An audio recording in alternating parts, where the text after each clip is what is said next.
Good.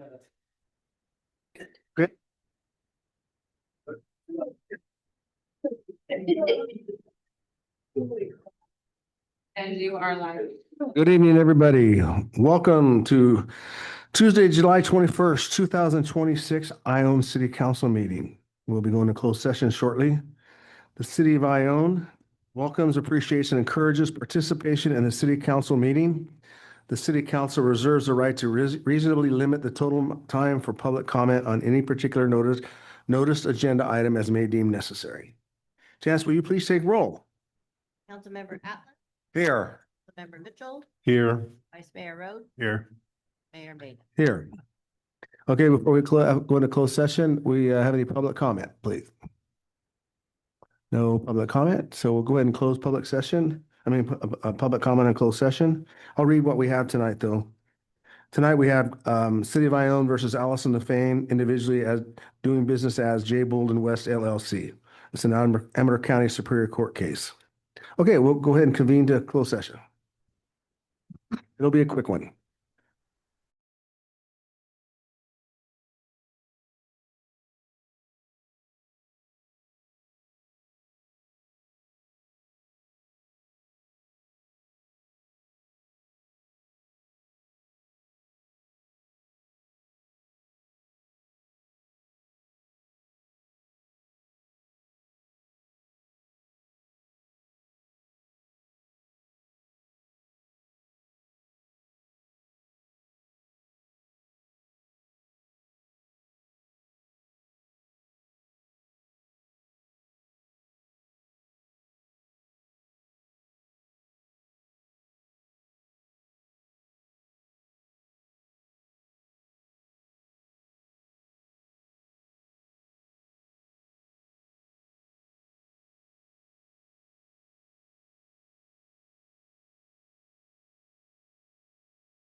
Ready? Okay, we're ready. Welcome to Tuesday, July 21st, 2026 Ione City Council meeting. I'd like you guys to join us, please, on the Pledge of Allegiance. Pledge of Allegiance. Of the United States of America, and to the republic which stands one nation, God, the indivisible, with liberty and justice for all. Josh, are you available? Yes, Mr. Verinsky? can you hear me? Yes, sir. I'd like you to report out of directions been given. Was you report out? Just ongoing litigation, information received.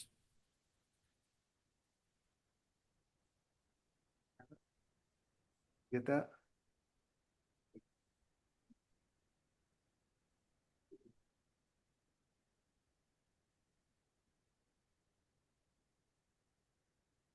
Josh, can you hear?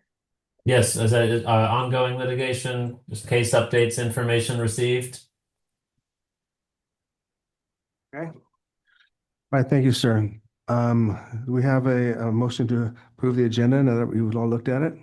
Make a motion, approve the agenda. Second. First and second, all those in favor say aye. Aye. Presentations and announcements. I believe we have none tonight. So we're going to go to public comment, and this is the time for members of the public who wish to be heard on matters that do not appear on the agenda. Persons may address the city council at this time on any subject within the jurisdiction of the Ione City Council. Please be mindful of the 4-minute time limit per person. Pursuant to the Brown Act, the city council may not take action or engage in a detailed discussion on an item that does not appear on the agenda. However, matters that require council action will be referred to a staff for a report and a recommendation for possible action at a future council meeting. Is there anyone here in the audience who wishes to address the city council at this time? And I'm sure there are. I'm going to ask Janice first. Does she have something she wants to read into the record?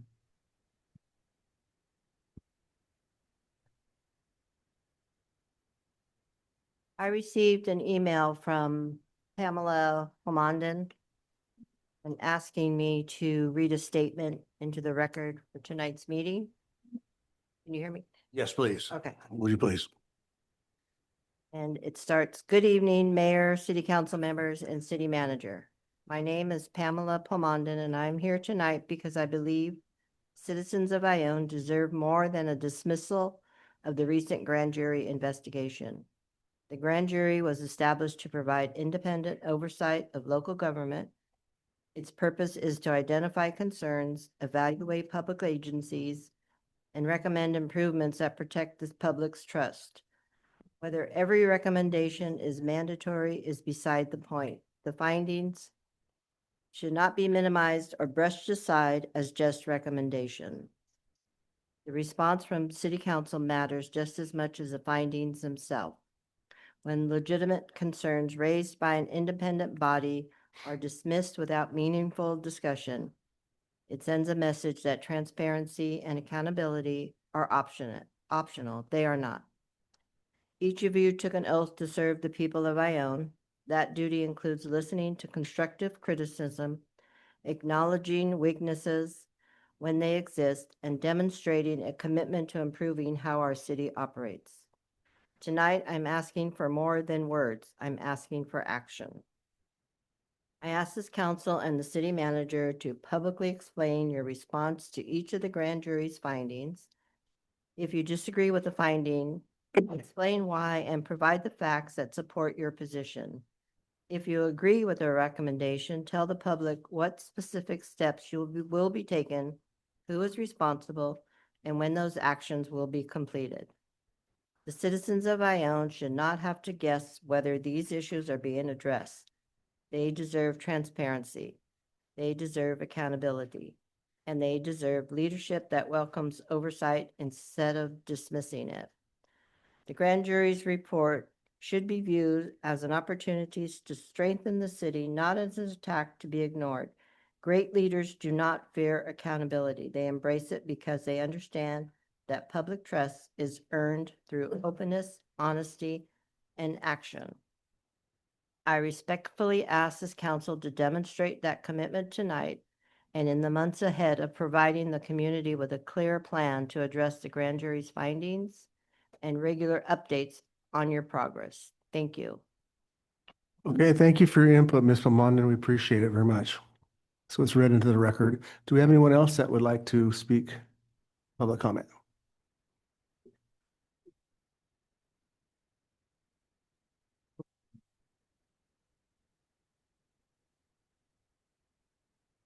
I'm Bonnie Evans, CFD 2005-2-1A3. I want to share my perspective on recent events, and I want to make 2 requests.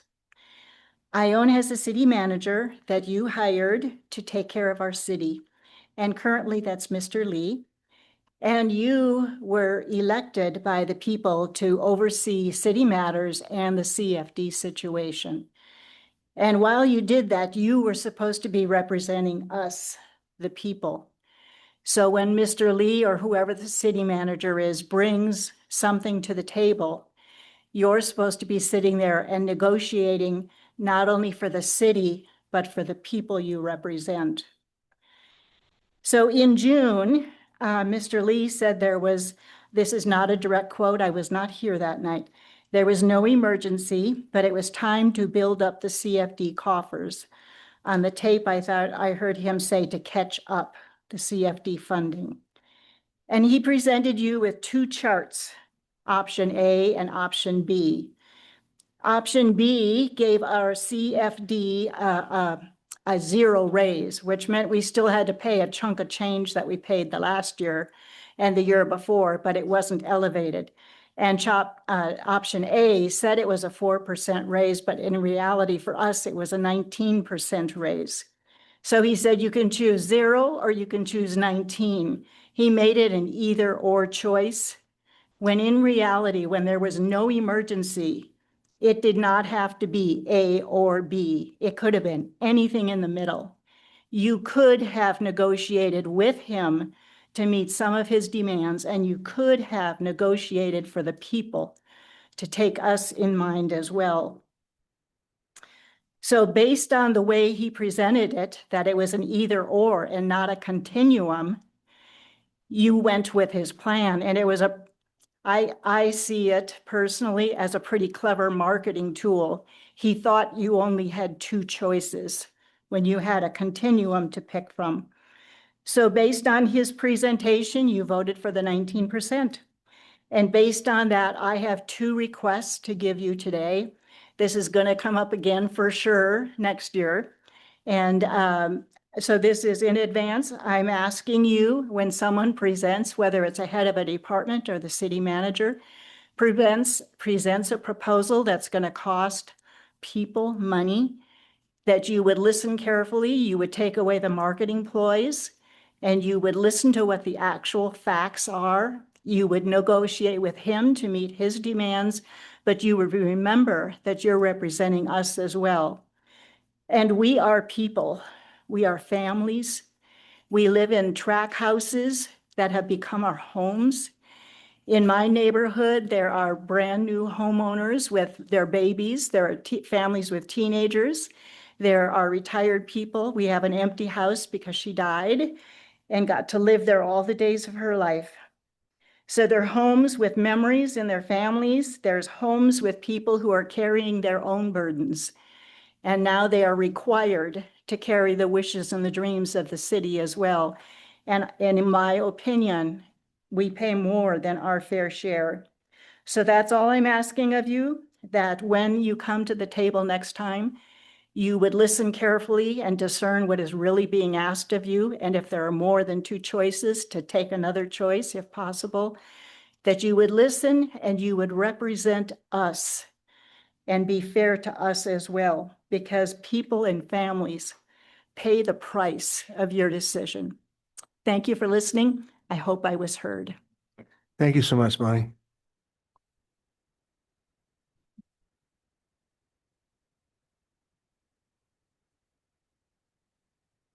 Hello, my name is Ronnie, and I am here tonight because I just wanted to come and thank City Council once again for giving the Ione Community 4-H group the chance to lease out the barn. As fair is approaching next week, I would like to invite everyone here and the 10 people online to come out to the county fair. All of the children will be showing Thursday and Friday. There's multiple species out at the barn. Currently, we have hogs, goats, and sheep. If anyone wants to come to the auction Sunday, all of the animals are being auctioned off. It's a business write-off. If you want to write it off on your taxes as just one person or go in with your spouse, you can go in with another person you know, another business you know. You don't have to buy one whole animal. And you can also go in after all of the animals are sold if you personally know a child or saw someone that was showing well that you would like to contribute to their fair project, you can add money on. And that's also a tax write-off. So I just wanted to throw that in there and thank you guys for giving the youth an opportunity in this town because it means a lot. And you are changing lives by doing that because the kids in this town wouldn't have had the opportunity to raise these animals without that barn. So thank you. Thank you, Ronnie.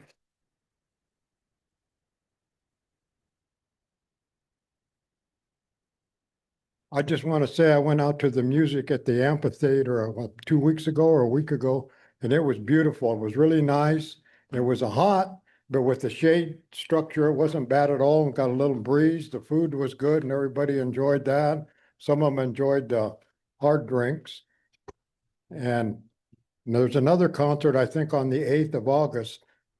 That should be good music. And Sam's doing a good job with all that out there. Finally, we were getting some revenue from that place out there, the horse arena and stuff, yeah.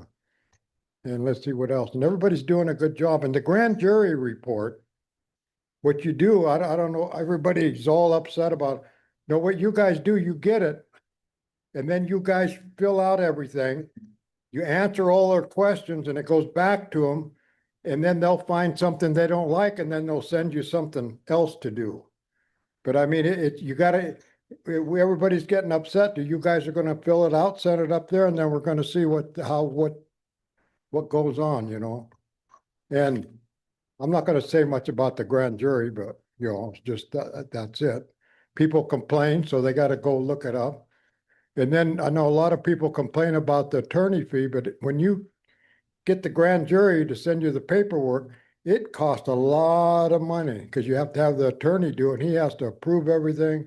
And it takes time from all you guys over some of the stuff that is been answered and like the budget and stuff, we're getting that going. Everything's going. Lee's doing a good job. Maybe he's made a few mistakes, but you know, that's part of life. Everybody makes mistakes. City council's doing a good job. The office is doing a good job. The fire department's doing a good job. The city workers are doing a good job. Everybody's doing a good job. And people should be thankful that we live in Ione. Because I'd hate to live in Stockton or Sacramento or Galt or anywhere like that. And when we build the new houses out here, you know, that what do you got, 53 houses to be built out there? Please put a sign out there. I mean, a big sign saying that if you buy a house here, you're gonna have to pay that taxes. So everybody knows. Everybody's got confused. My relatives own a condo down in the Villages in San Jose. And when it was first bought 30 some years ago, we paid, what were they paid? $75 a month. Right now, today, it's up to $1,200 a month just to live there. So, I mean, everything goes up, they raise the price, but I would really like a sign out there saying that everybody, when you buy this place, please read your papers. Because when I bought my place on Spring Creek, I read all the papers and made sure that I wasn't buying the creek instead of the house, you know. So thank you guys for all your good work. I know everybody's been beating you up over the grand jury, but you fill it all out and you send it back, and then they're going to find out if you did anything wrong. And if they did, then you got to go back and maybe they'll lock you up in the jail or something, you know. All right, take care, you guys. Thank you, Andy. And I want to assure everybody, we will be responding to the grand jury. I mean, we have to, but we're planning on responding. on the items.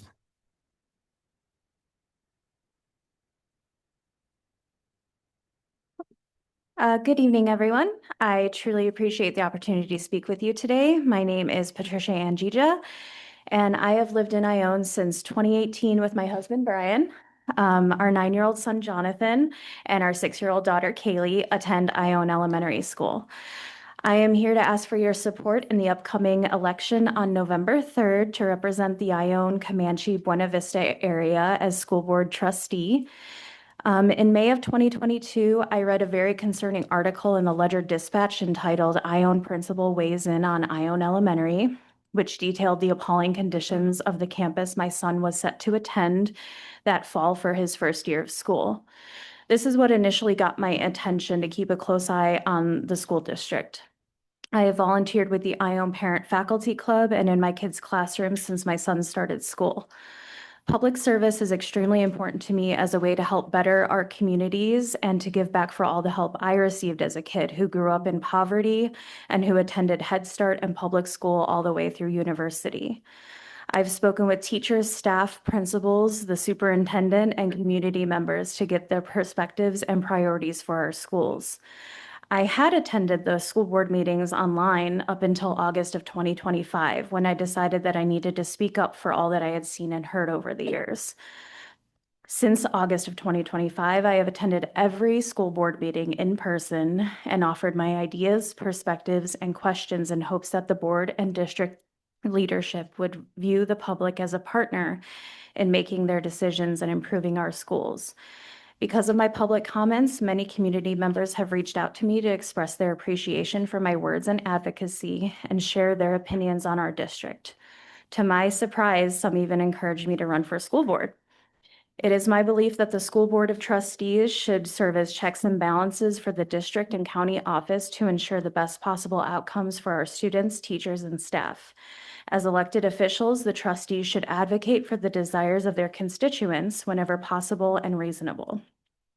When a member of the public takes the time to present well-informed ideas and ask pertinent questions, the governing board and district leadership should provide acknowledgement and answers, either during or outside of a school board meeting.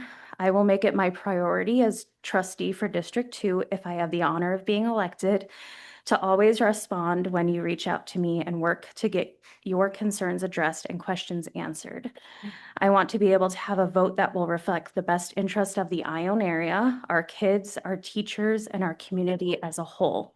I am dedicated to making sure that you are well represented on the school board, and I hope I can count on your vote. Thank you so very much for your time. Here, we got something for your kids. Oh, they have things for you. Okay. Thank you. Thank you. Thank you.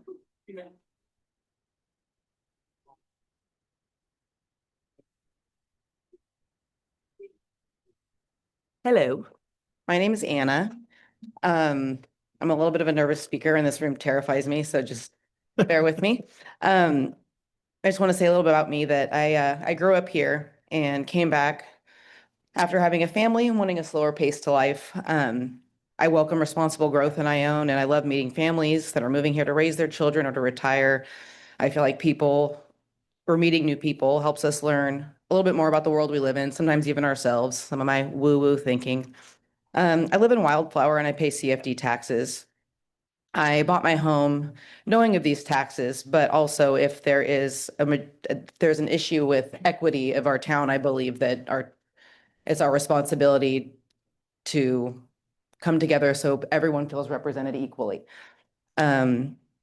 So I support whatever that is moving forward, as long as it's the majority vote of our community. My dad is the current mayor. I can confirm that we do disagree plenty in our politics, or political opinions, sorry, not politics necessarily, but we manage to discuss the issues respectfully because our common goal is always the same. My two sisters and I participated in girls softball our entire lives here. I remember my mom as a coach being really disheartened when we'd be booted off the field because the boys were coming to play. And I know that how much that bothered her, and this was in the 90s, so I understand this is a little bit a while ago. That reason alone, I know how important softball fields are to Mr. Mayor. I have two boys that, another point I wanted to make on that one was that I also don't feel as though Ione should be footing the bill for the entire county's sports programs. That seems a little bit unequitable. I also have two boys that are in elementary school here. My sister and I own the coffee shop right next door. We love welcoming any and all people from our community into the space. That's the most beautiful thing is we're all everyone that walks through the door is different, but we all can have awesome conversations. I mean, even me and Larry Caputo have good conversations, which is crazy. I'm very invested here. I'm a little bit old Ione growing up. I'm a little bit new Ione because I came back. Some of my thoughts about the growth might be different from old timers, that some people are scared of it. I know it's coming and I welcome it. I mean, obviously as a business, but also as just a human. I can see all sides to so many of these arguments, but the biggest problem from my vantage point is that it's getting nastier and nastier all the time. Every disagreement. What used to be handled in meetings and newspaper comment sections now is playing out in online smear campaigns and AI photos of people we don't like. I just wanted to come up here and say that we're all neighbors. Remind us all that we're neighbors. I have a minute. I'm going to hurry. We aren't always going to agree on everything, and that's okay. Him and I agree on not everything either. But what I hope for my kids, myself, and all of us is that we get a little bit more respect into this room. Everyone speaking at the podium or sitting up there, you guys all have families. We all have families, people that love us. They're real humans with real feelings, other lives outside of this room. And I think at the end of the day that we all for the most part want the same thing. We want to feel heard, we want to have transparency, and we want to live in a community that we can be proud of. And I think that's something we can all at least agree on. So thank you. That's my girl. I got another one sitting in the middle too. Hi, I'm Stacy Mitchell. I want to thank you guys for having the meeting last night. I got a lot out of it. It went really well. I appreciate all of you for doing everything that you're doing. I know you're working very hard. As for the grand jury, I know in 2023, we had another grand jury report where in 2017, the council that we had, and I found the actual receipt of this, went ahead and said, no, we can't have any above ground propane tanks. So there was council members that voted that in. Then in 2020, because we got COVID funds, basically the propane tank was installed at Howard Park. And then they also installed a generator for, I guess, power, if we had a power outage. This sat there until 2023, until the 2023 grand jury report came out with the fact that this was not supposed to be in there. And that there was certain council members that violated that, even though they put it in there. I don't really understand why they violated that because they should have known that it was in there. So there are other city council, other grand jury reports that have been violated. Now, as for the one we have right now, I've read it. Most of it's about getting the audits back together. And I believe it was Sutter Creek or it was Plymouth that are also just as behind in theirs. And that was a little tiny bit, but yet Ione had all this stuff written about. And also too, we had a financial committee that was put in place that I still don't understand why they weren't getting things up to speed at the time. But anyway, as for the grand jury report, most of it was about our audits, which are already being done. And so I don't understand why it's such a big deal. I mean, we're getting it done. They're working their butts off. And, at the end of the day, things have happened in the past that have also been bad. So you can't hold these people responsible. And that's really what I'm saying. And, it's sad that they have to take the brunt of it and that they have to actually work with it every day. And that a lot of people out there are just not really nice. And, I'm sorry, I'm a very positive person and I will be positive. If you want to go ahead and put me down and everything else, you go right ahead. I don't really care. but I will remain positive. I will put my positive feet out there. I'm also going through cancer treatment. This lovely thing on my back right now, I had done like a month ago, just after somebody had called me something. I got through it. The thing is at the end of the day, I support this city. We have the best city in the world. And believe me, I grew up in Fresno. I know what not a great city is. So you know what? We need to come together as a people and support and love one another, because that's even what God says. Thank you. Thank you, Stacy. Okay, more public comment?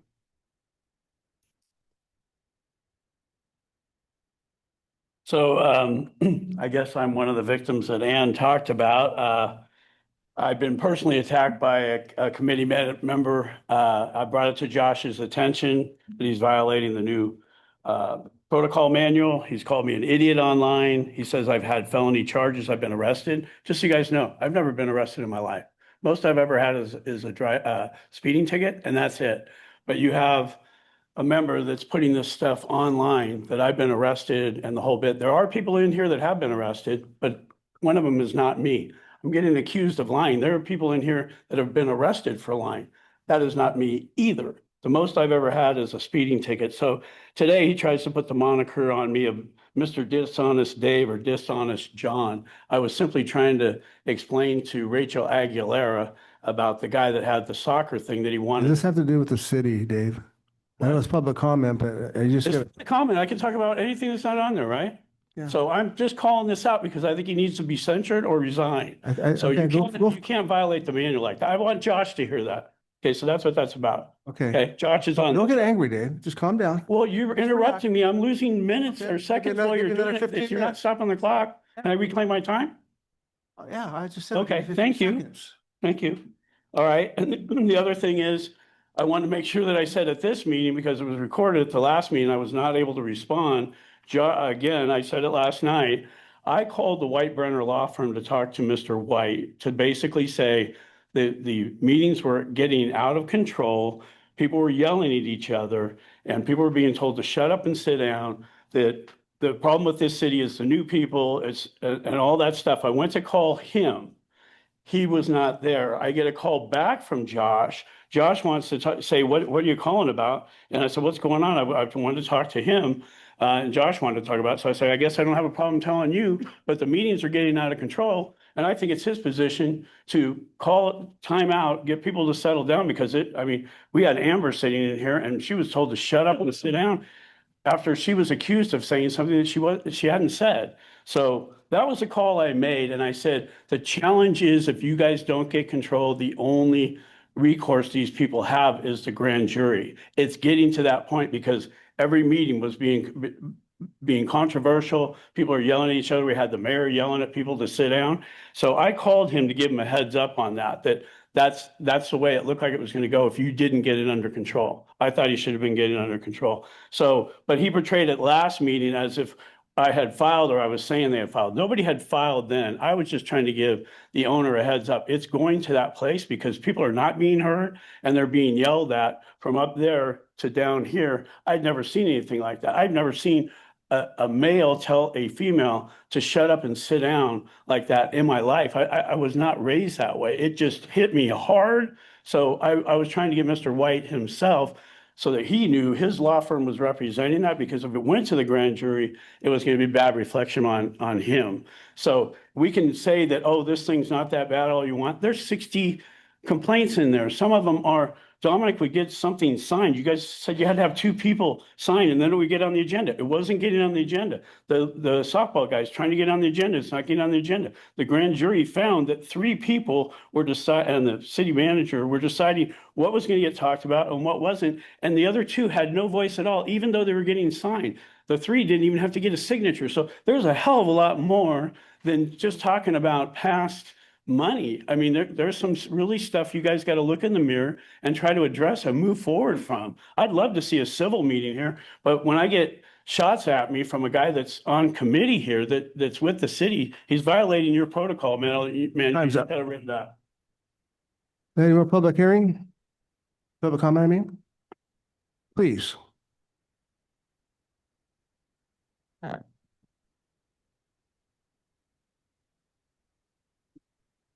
Well, I guess I haven't been coming to enough meetings and haven't seen the meeting that was just referred to in terms of the grand jury. First of all, I didn't know that much about why or how um, the council had been referred to the grand jury. But anyway, I think what's happened so far tonight, I wanted to reiterate one thing that I see that Andy brought out. I think, did you use the term good or great, Andy? Okay, seems like he said that we have a great city council, a great police department, and a great city staff. And I concur in every respect. I would add that especially great, our city manager, George Lee, and our city clerk, Janice Traverso. Especially appreciate them and their work. Well, I really didn't have anything else except that it's a wonderful thing we've been in Ione about 20 years now, and we've never regretted moving here. It's a wonderful city. Thank you. Thank you, Mr. Cusser. Anyone else? Okay, oh, go ahead, David, please. David Barnes, been an Ione resident now for over 26 years and one of the business owners. And one other thing I would just ask, and I know it's probably a Caltrans thing, but since it's within the city, is the sidewalks. My wife and I have been out and barely, but done some traveling a little bit. And in some of the cities, what we're seeing is lighted, flashing light crosswalks. And I think we all know the danger of the crosswalks downtown, and the kids are getting ready to go back to school and what we have going on. If there's something, I know there's a lot of solar poles with those. If that's something maybe we could look at, and if you guys could maybe look at that or talk about it with Rick or somebody from Caltrans.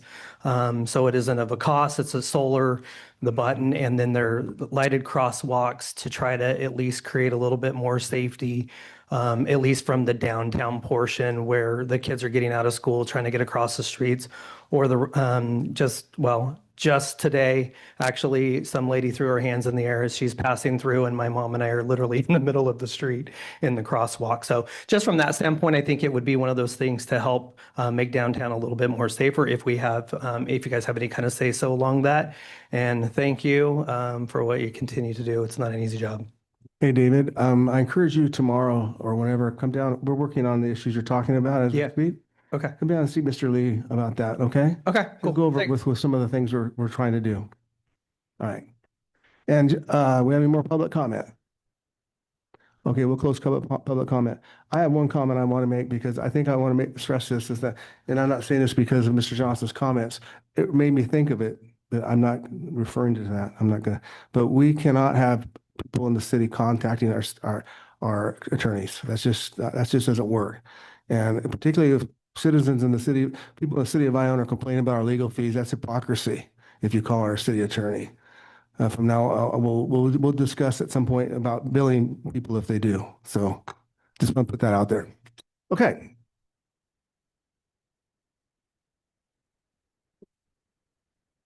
All right, we have information items now.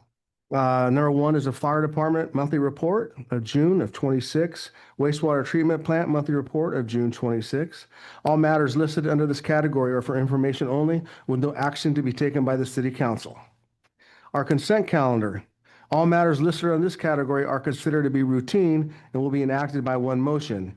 Any item may be removed for discussion and possible action made a part of the regular agenda at the request of a council member. Tonight, we just have one item, the approval of warrants.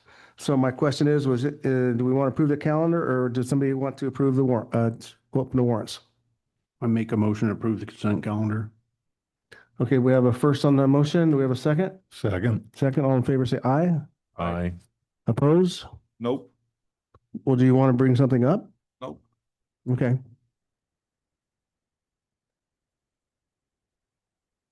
Okay, we have next up is a public hearing, which you do not have one, so we're going to go right to the regular agenda.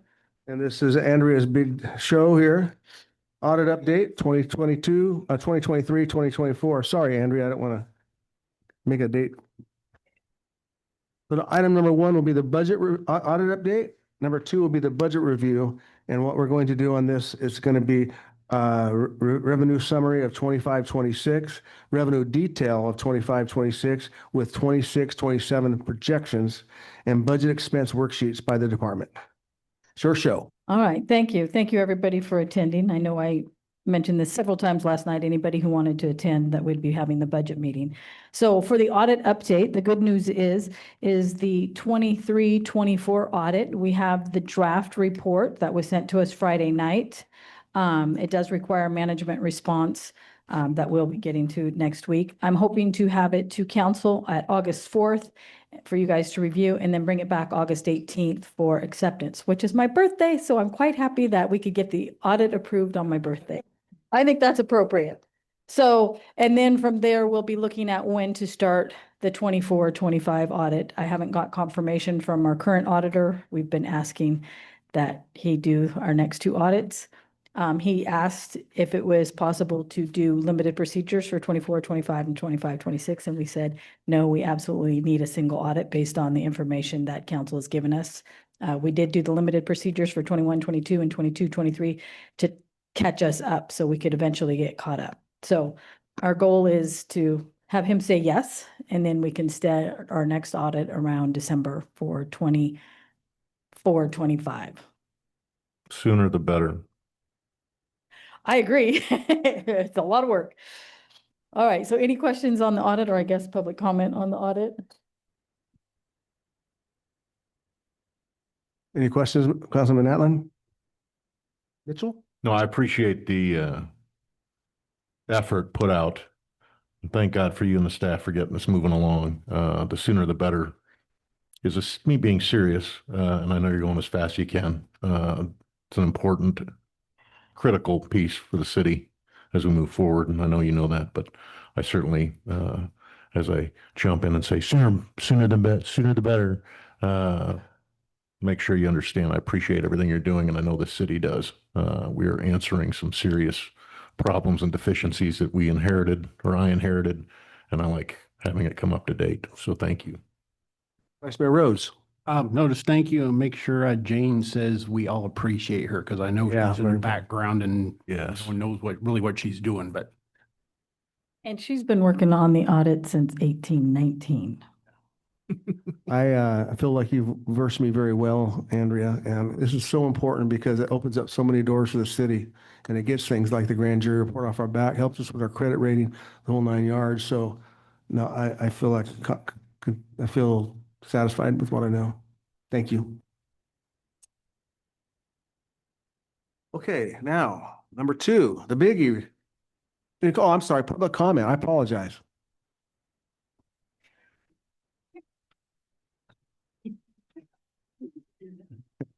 Okay, we'll close public comment. Next up, number two, the budget review. We have a revenue summary 2025, 26. You want to start with that? Yeah, so on the revenue summary, this is something new I created for you guys. I have the revenue detail, which is basically the same information, but for the summary, what I did is summarized it by the fund, and at the top, it gave you an idea of what our anticipated budget was, what we received, the anticipated revenue we still plan on getting for the last fiscal year, because we don't get our sales tax to 2 months later, and a couple of other items. And so then just a recapture of the summary of the totally additional anticipated revenue that's either over or under budget. So the good news is currently with what we have anticipated for revenue, now this is for budgeted and actual, we look like we're going to receive 900,690 more than we were expecting. A lot of that is the CDCR payment in itself was 400,000. You can see each fund as you look through which ones were over and which one it's under. So I know this was a confusion last time, so I'm going to walk through on the revenue summary. When you look at general fund and you see the budget of 4.1, and then you see actual of 4.189, and the remaining is a negative 37, that means you exceeded your budget. So on revenue, that is a good thing. That negative number means you actually exceeded your budget and received more money than you were expecting. Is that clear? Because when we get to expenses, seeing if the negative is not good. But for revenue, it is. You want to exceed your budget on revenue. So you can see which funds, like if I go down, the general fund received more, gas tax received more, wastewater treatment received more. The CIP didn't quite meet what we were anticipating. The tertiary received more than what we budgeted because of CDCR. The swimming pool actually received more than we thought it was going to receive. Recreation, that's only part of the story. It doesn't mean we're making money. This is just budget, what we expected in revenue and what we received in revenue. Recreation actually almost met theirs. Ed Hughes Arena, we received more than we were expecting. Howard Park, we were just barely missed it by 2,000. If you look at the lighting and landscape district, we didn't quite meet what we were expecting. The impact fees, you look at all, the next whole section is the impact fees. Those are all less than what we had budgeted for last year. And a lot of that had to do with the 15 homes at Wildflower actually had prepaid impact fees, and they were budgeted as if we were going to get them, which we had already gotten them in the past. So that's why those show those numbers that aren't a negative. That means we did not hit our budget. So as you go down, you have your traffic mitigation, same thing. Train depot, the reason that one is showing a remaining amount because we budgeted 177,000, which was left in the grant funding. We put in our expenses. We received the 127,445 back, that at basically $50,000, the 49,555. They still need some, most of it's tied to ADA access to close out that grant and get our final expenses. So anything that's going to be spent on Train Depot, that grant has been spent. All the funds have been spent. Then we had obligated ourselves to, I think it was like 740 to spend, but we thought 350 would be enough to finish the project, that we said we would match for and put into that project. So now we'll be spending our money because we've already spent the grant money. So just think of that moving forward when we look at the budget. The cops basically came in a little higher than we thought. Measure M, we always, since it's a sales tax, you never know what it's going to be. So we usually take a last year we took a conservative approach just in case something goes bad. We're not banking on that money. So we did very well on that one. The restricted police fund and the restricted fire fund, we did better in these on, if you guys remember, last year was the first time we moved a lot of items that were in the general fund for police and fire. So anytime Kenny did a fire inspection or they wrote a ticket, it used to go into general fund, and that we would just put it in general fund and then the department would use it when they had their budget. And last year I came to council and you guys approved actually moving any police and fire funds to their restricted funds. So it's very clear the revenue goes right into their account. They know how much they're making. They know how much they have to spend instead of half of it being, some of it being in general fund. It's not a lot, but it's a nicer, a cleaner way for police and fire to know what they're making. Then we have, so basically that's our whole, and then you have your CFD funds for the police and for the fire. So basically this summary is the same information that's on the detail. I included the detail because this is what I had to create first. So this is what I was talking about, the new worksheet that we did, mostly for Mr. Atlin. I know this is the budget by department, as opposed to when I had given a report a couple months ago that was by fund. So now that all of these actuals are formulas that come straight from Cassell, nobody has to go, last year, I had to go hand enter every single actual, which you run a report and then you start doing data entry and it's just a way to make a mistake. And then to update it, it's very, very time consuming. So I took the time this year and created all of these budget masks, actuals and formulas. So now we have an Excel spreadsheet that talks directly to Cassell. So when I go and change a date up here, it'll automatically update it for me. So I'm suggesting that these budget worksheets that we're going to be looking at is the format that you guys get quarterly as opposed to the revenue and expenses report that you've guys been getting for years. That is by fund. I'm suggesting that we give you these, which we'll get more into that when we get to the expenses. So is there any questions on revenue? This is the one I'd like to make sure that we do properly budget Train Park. That'll come in the budget side when we Okay, get to the okay. individual departments. This is just if you have any questions on the revenue. I do. Okay. So, I like how you've done all this stuff. It's great. So page 2, you've got restricted police funds and underneath restricted Page CFD. 2 of the summary. Page 2 of, this one. Yeah, the summary. Summary, the okay. detail. So you've got it's actually restricted / CFD fund. Is what it is. It's not the restricted CFD fund. Right, When you go to detail, there's more things in it. right. Uh, We moved those last year over there. Okay, so, but anyway, having said that, you can see that the CFDs actually, those funds are 200,000 over the budget. The CFDs alone are $80,000 over the budget, but the city still felt that they needed to raise the CFDs. So that's why I wish there had been more conversation on the CFD, raises. And I'll talk about that later on in the meeting, but everybody have a look. CFDs overperform budget, but they went up anyway. I mean, I understand if they're underperforming and you need the money, then you got to raise things, but when they're actually overperforming, perhaps you didn't need to raise them as much. So that's my point. Well, and I'll also make a point I brought up at the last meeting. Those numbers for the CFD and the sales tax are going to change a little bit because we put the money in and then we have to go piece it out by individual parcel and that, so you might see that change just a little bit. Okay. And that was it on revenues. Thank you. Okay. Andrea, I'd like you to, on the CFDs, if you would please say what individual is, what was remaining in lighting the landscape district 1C and also all of them actually. When we get to the budget? Yes. Okay, so because that's our very last sheet is On an lighting. and individual landscape. basis. Yeah, so that's on the lighting. We'll get to that in the budget. Okay, all right. I'm getting ahead of myself. Okay, thank Yeah. you. So the-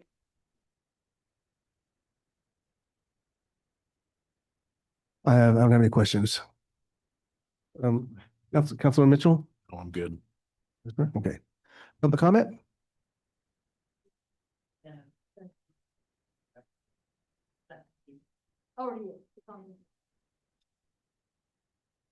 Okay, we'll close public comment. Next up, we have the budget expense worksheets by department. All right, so these are the individual worksheets I'm working on. I just didn't get it done before the agenda had to go out. I'll have an expense summary just like I did for the revenue, so it's much easier to see who was over, who was under, and what it comes out. It looks like right now, I'm halfway through it, or actually I'm about 90% through it. It looks like we're probably going to end up about exceeding the budget by about 187. So when you take that from the revenue received, with the additional things that we're expecting, because we still don't have all our expenses yet, we're probably going to end up about receiving about 400,000 more than we expended overall. I just don't have that final number, but that's what it's looking like right now. And I'm still working on that expense revenue. So now what you see in front of you is we have by each department, we have the budget. This is the same budget process you guys have been using at least from 21, 22, probably before that, I'm not sure, or at least 22, 23. So this is basically worksheets that are set up by department that, and I've suggested a few changes here and we'll walk through them when we see it. So the first one you'll see is City Council, which is Department 61, which is that number up in the left-hand corner. And you'll notice for the office expense, we added them, that has gone up from what last year because we've started moving the council packets to the office expense of City Council. Right now, everything used to get, we had a lot of, all the office expense just went into admin. And so now what we did is we have a good idea of who's spending what. We moved you guys to have actual budget for your packet agendas because a lot of our paper and toner goes to council meetings and all the agendas and, 5 packets of everything. And it also includes nameplates because anytime we get a new member, we have a nameplate. The other thing we added, we have the advertising is the same. That's basically for the public hearing. And then you'll notice if you look at software and computer upgrades, it's over a little bit there. And that's because of that lens lock closed session camera that you guys put into place. So overall though, this is where you want to see a non-negative. It was under budget by 4,254 for city council. So I would like, if you guys had questions we go by department would probably be the best. The only way to one I have the had was training. Is League of Cities thrown in that, or is that you got that in a totally different thing? Two items. You have training and you also have travel concerts and meetings. So last year, you guys budgeted 2,500 for travel conference and meetings, and I think the only thing you guys did was League of Cities, so you only spent 477 in that, and the 675 in the training. So a total between the two is 5,000, which is budgeted. Okay, thank you. Any questions so far? Any comments? Do you think you moved enough for office expense for the paper and the toner and that? It's a start. We'll Seems find out awfully low to me. we'll find out real soon. It was a start. Trying to piece it all out is not the easiest because we're now starting to do when we order, we're starting to order like by Yeah, it department. just seems low to me there. Yeah. I think it's a good move moving the agenda packets there. That costs a lot of money. I think it costs more than it's listed.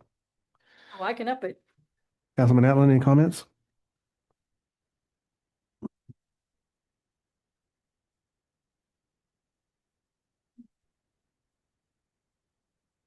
Any comments? No, sorry, no. If you do take a peek and start getting an idea and you think it's gonna be up before the draft's done, I would like that moved up. Yeah, and this week I can start.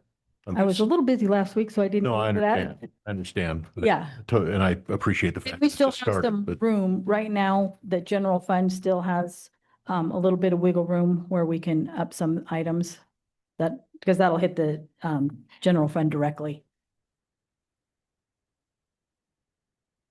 Thank you. Okay.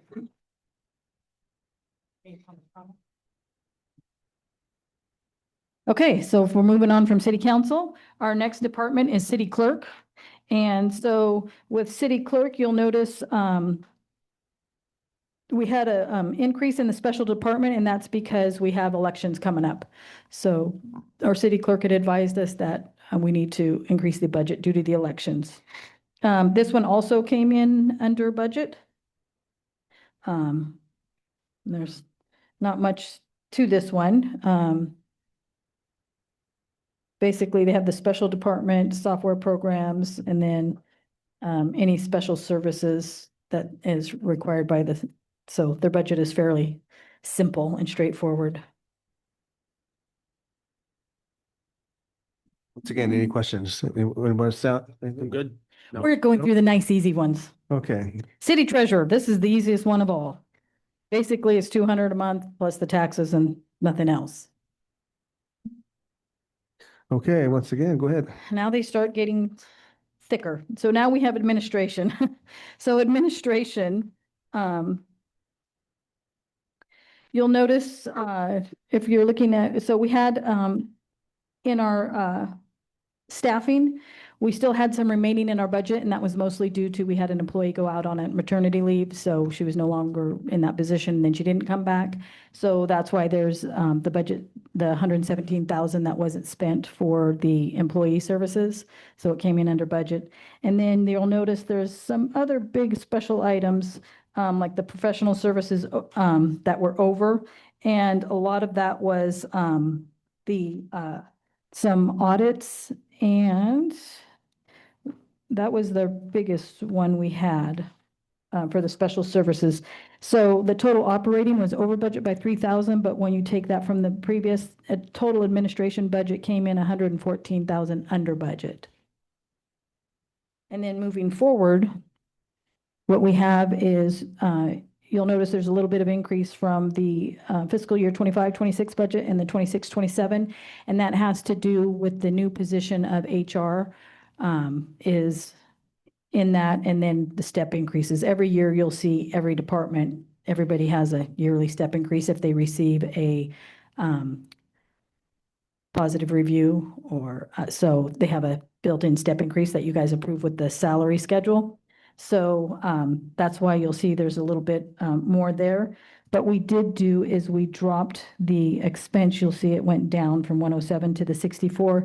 And that's what I did is a lot of it has to do with moving wastewater to its own department this time and the council packets and trying to get, because wastewater is between council and wastewater, that's the majority of our paper and toner. Because we have to mail out, 1,900 bills a month. So our budget actually is going down for next year. Okay, once again, anybody, any questions here on any item? For me, Looks good, Andrea. I know how hard you've been doing this. Okay. Public? Oh, I'm sorry, public comment. Thanks, former councilwoman right here. Nobody wants. Person. Public comment?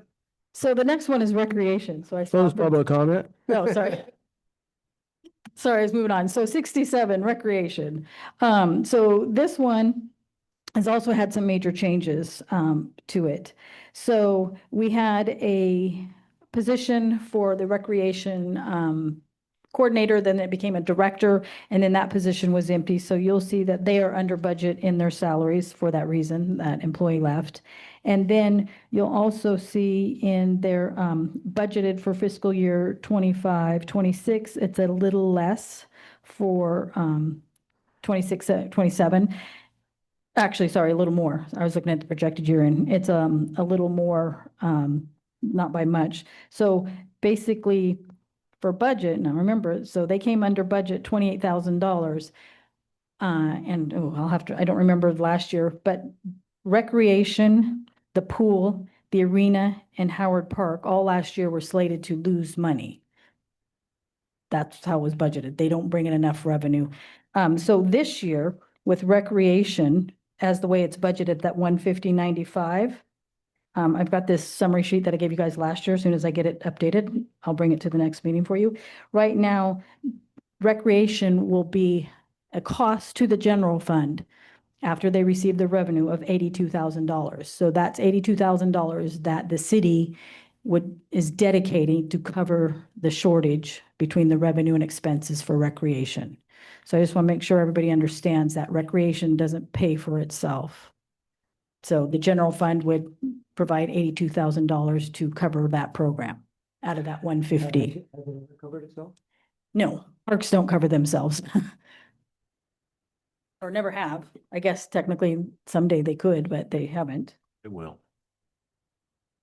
And so what we have, if you're looking at the salary schedule or the budget, there's a big difference in the budget. So we currently had a recreation director, and on the salary schedule I brought to you, we moved that back down to a coordinator, a recreation coordinator.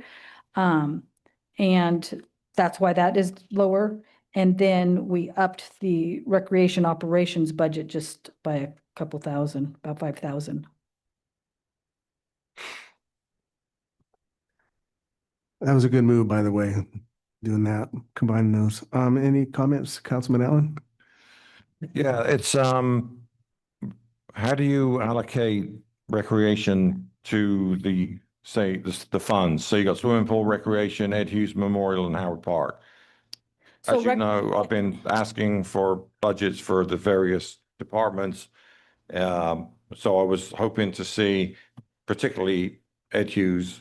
It's How do you allocate, what percentage of recreation expenses goes to these well, different funds? if you look at recreation, we didn't do this one by percentages because it's very clear when we purchase things, what is pool and what is recreation. So we only do basically the events that we put on, and the pool is only what we've included in recreation. We did not include the arena and we did not include Howard Park. So recreation is just purely the program, softball, And swimming pool. and the swimming pool, which is all the lifeguard. The swimming pool comes with a whole lot of stuff. And I can tell you right now on the swimming pool, the general fund will have to contribute to the pool $73,000 this year to cover the pool. So they're in the hole. So they will cost more than the revenue they bring in by 73,000. So you have 73 for the pool and 82 for recreation. And with this, we did the same thing last year Only this year we broke out Howard Park. I don't know if you guys remember. And then we have basically a total that's left in general fund. And then I subtract those numbers that come from general fund to make sure we can still cover those funds. And right now we're still covered and we have about 50,000 left. So where does the Evelyn Bishop Hall come in? So in Howard Park. That's in Howard Park as well? Yes, yeah, in Howard Park, I can tell you currently right now, and most of it is budgeted through Public Works. And right now, Howard Park is scheduled to cost us $373,000 out of the general fund. So you don't, if you notice on your revenue for Howard Park, you don't make a lot of revenue at Howard Park. Is it very low for soccer and baseball? I think it's less than $10,000 between the two of them. Most of the events that you have at EB Hall, because that goes to Howard Park, are fundraisers. So they get the waivers. So they're paying the $250 to have the event. So there's really a lot of revenue coming into Howard Park itself. Now the arena is separate from Howard Park. So anything that happens at Howard Park expense or is in its own fund. Right, so So when do we get the arena? yeah, so the arena one right now, they're slated to come out 3,000 ahead of revenue and budget. Where are the numbers though? Where's the, So that was in the last packet I gave you, that was by fund. So you're looking, you want to fund, so that was in the one that we got a couple of months ago? correct. Okay. And that's by fund. So this is by department, and that other report that you guys used to get all the time, that's by fund. And I can provide a fund for you for the arena at the next meeting. Yeah, so what you're saying though is we're gonna run the arena all year, we're gonna make $3,000. That's based on the budget and what we think the revenue is going to be. Okay. Yeah. Thank you. And if you looked at last year, we made more than we thought. I think it was mostly the sponsorship. So we'll have that coming again, their yearly sponsorships. And then some of the events, because the arena only really ran 6 months of the year last year. We missed the kind of the busy season. So, and we still were able to almost reach what they had expected for the year. Thanks. Sure. Okay, any public comment?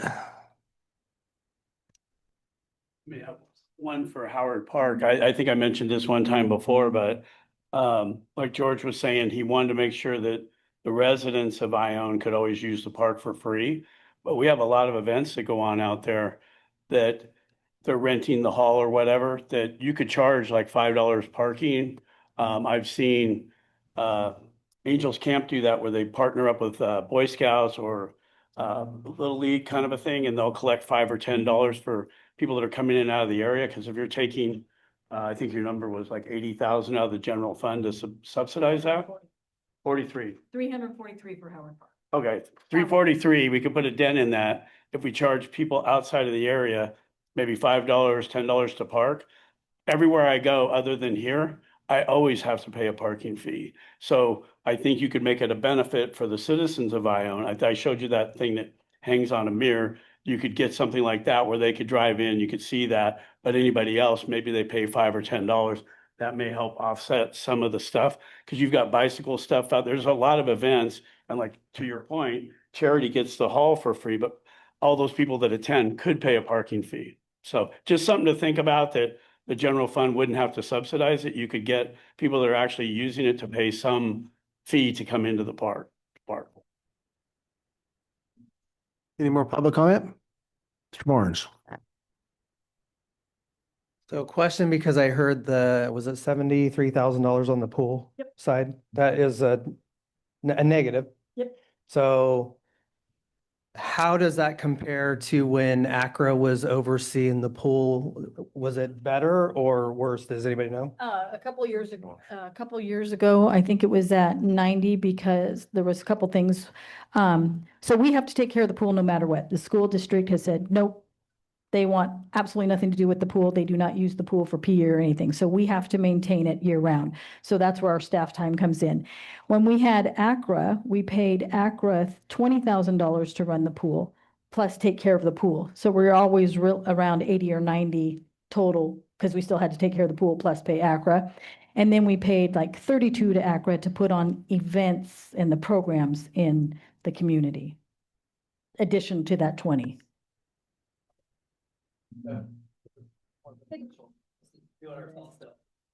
So far it is because we've had more programs. So like, so the last time, one of the reasons we did it because the last year we were involved in it, there were no swim lessons. So the last 2 years we've had swim lessons. This year we've been very busy. We added more swim lessons because they all fill up.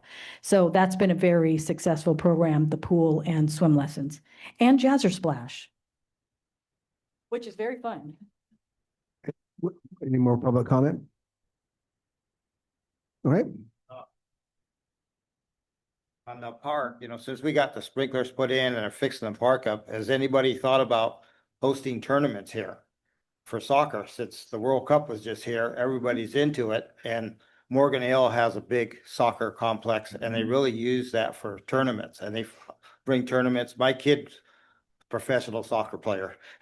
He's played all his life, and we used to go all over the place and play tournaments. And, these soccer moms will come in here, and you're probably going to need more restaurants with them, because you get them to the tournament, they have a game at 8, they got a game at 3, they got to do something between 8 and 3, and they usually feed them and get hungry and stuff. So I think somebody should look into start hosting some tournaments in this town. And, Morgan Hill has them out there. We were going out there probably every month, and there was times we went to San Francisco in the morning and down to Morgan Hill at night to have games, because the kids were so involved in the soccer. And I think this is the time to hit it and start thinking about it next year, getting some tournaments here and hosting tournaments, and start bringing teams in, from out of the different cities, because you get 30, 40 teams out here, that's some pretty good revenue. And like I said, it'll help the restaurants, believe me. thank you very much. And in years past, they did have a big tournament out there because everybody from Stockton came and it was wild.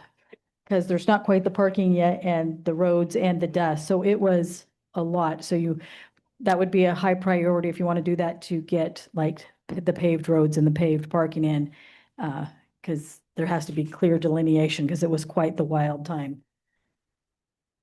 Okay. All right, any more public comment? Morgan Hill just started with a big old field out there. So people were parking in Orchard and stuff. So, you don't need the paved parking to get it started. Yeah, and they've had one. All right, so the next one on everybody's favorite, Department 68, is legal.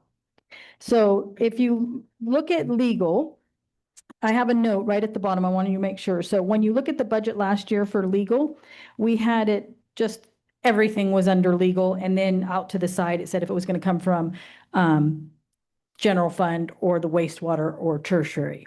So when I did this project of putting in all the budget numbers, when I created the new department for wastewater that we had discussed, it's a budget mask that, or an actual mask that pulls every department for wastewater, which means I couldn't show it in both places. So I moved it, all the actuals and all the budget for legal, to wastewater and tertiary, where it was actually budgeted. So what you'll see here is what was left over for the remaining stuff from the budget and the actuals that were spent on that. Is that clear? As mud? Okay, any questions from council? I have none. I also want to one thing we also have, so you'll see legal in wastewater and tertiary, but you'll also see legal in where it's in the general fund, to where it's for reimbursement. So anything for ringer or waterman goes into that reimbursement account. So that's where you'll find all the things. And moving forward, this budget, now if you guys look at this budget, you'll notice how low I put the attorney at 125. And then 10 for human resources, and then professional services litigation 40. So that's a total budget of 175. I got a question on that. So what are we going to do? This was a bad one, the last 2 years. Mhm. What are we going to do when we exceed our budget? Because what should have happened is we should have had a report back to us. And this is one of the grand jury things, which I don't think anybody can argue that that was a fair catch by the grand jury. It's like, we budgeted 92, we spent 256, right? That's, a lot more. So what's the mechanism going to be? When we get to, now you've got 175, so you've upped it, almost doubled it. You've doubled the legal budget. So when we get to 50, do we get like, hey, guys, you're close to your budget? There has to be a mechanism where we can stop spending, and this is just for legal, this is for everything. But there has to be a mechanism where, we are told, hey, you're going to exceed your budget if you do X, Y, and Z. So you need to, think about what you're doing, or we need a resolution from you so that then the staff doesn't get blamed for exceeding the budget. Whereas we didn't have any of that stuff going on the last couple of years. And people were complaining in the warrants that we had spent X on budget and, this, that, and the other. So what's the plan to at least have the council made aware that, hey, you're getting close to your budget and we've got 9 months to go? So my plan is to give you this document quarterly as opposed to the revenue and expenses, because that's by fund. That's the one you guys would receive before. So it would be by department. And it also would require a budget amendment. So I'm going to ask this year, pretty please, nicely, not real nicely, but that if we have something that is not in the budget, that it please does not go on the agenda or get approved until it comes with a budget amendment. And I understand last year, I understand the reasons for it. We were moving fast and there was a lot of catch up. And so, but it takes staff more time to go back and figure out, oh, when did that get approved, than if we just make sure we do it at that moment and then we can't lose it. Then we know exactly what it is and where we are. So that's the one request I'm going to make of council. And staff is all in sync. I don't have to ask staff because that makes our life much easier. And it makes the audits much easier because we have proof that it happened at the time, not 3 months later. Request granted. Huh? Your request is granted. Thank you. So my question is, do you think that number that I have for legal is attainable? Because it's a lot less than what if you look at our actuals, What was the actual last year? if you look at it right there, 256, 584. No, You mean the previous year? yeah. I don't know off the top of my head. Because I think when you do the budgets, you should go back at least 2 years, so we got an idea of what the trend is. But I can do that, but it's going to take me time to put those formulas. I think 175. I think you can do that as long as we, as long as we're aware of where we're at. Yeah, and It's up to the council, because I was the one that asked for budget amendment after budget amendment and never got it done. But if you're going to do budget amendments, we're going to know where we're at. And I think we can do it. On the second one, I'm not worried about the last two because the litigation, Right. you really don't have control of that. So Sure. we can make that a budget amendment when something comes up. The one that's really going to take council, that's going to have to be cognizant of is the number one, which is basically all the city council stuff. That's the number that's going to be the one that you need to be cognizant of. So if you think 125 is enough, this is the time I would need to know. Oh, well, I would say that's not enough in that Okay. department. What We would were- you guys like it to be? Well, we had a retainer attorney at 10,000 a month. 10,000 a month, which is 120. And that was, 2021.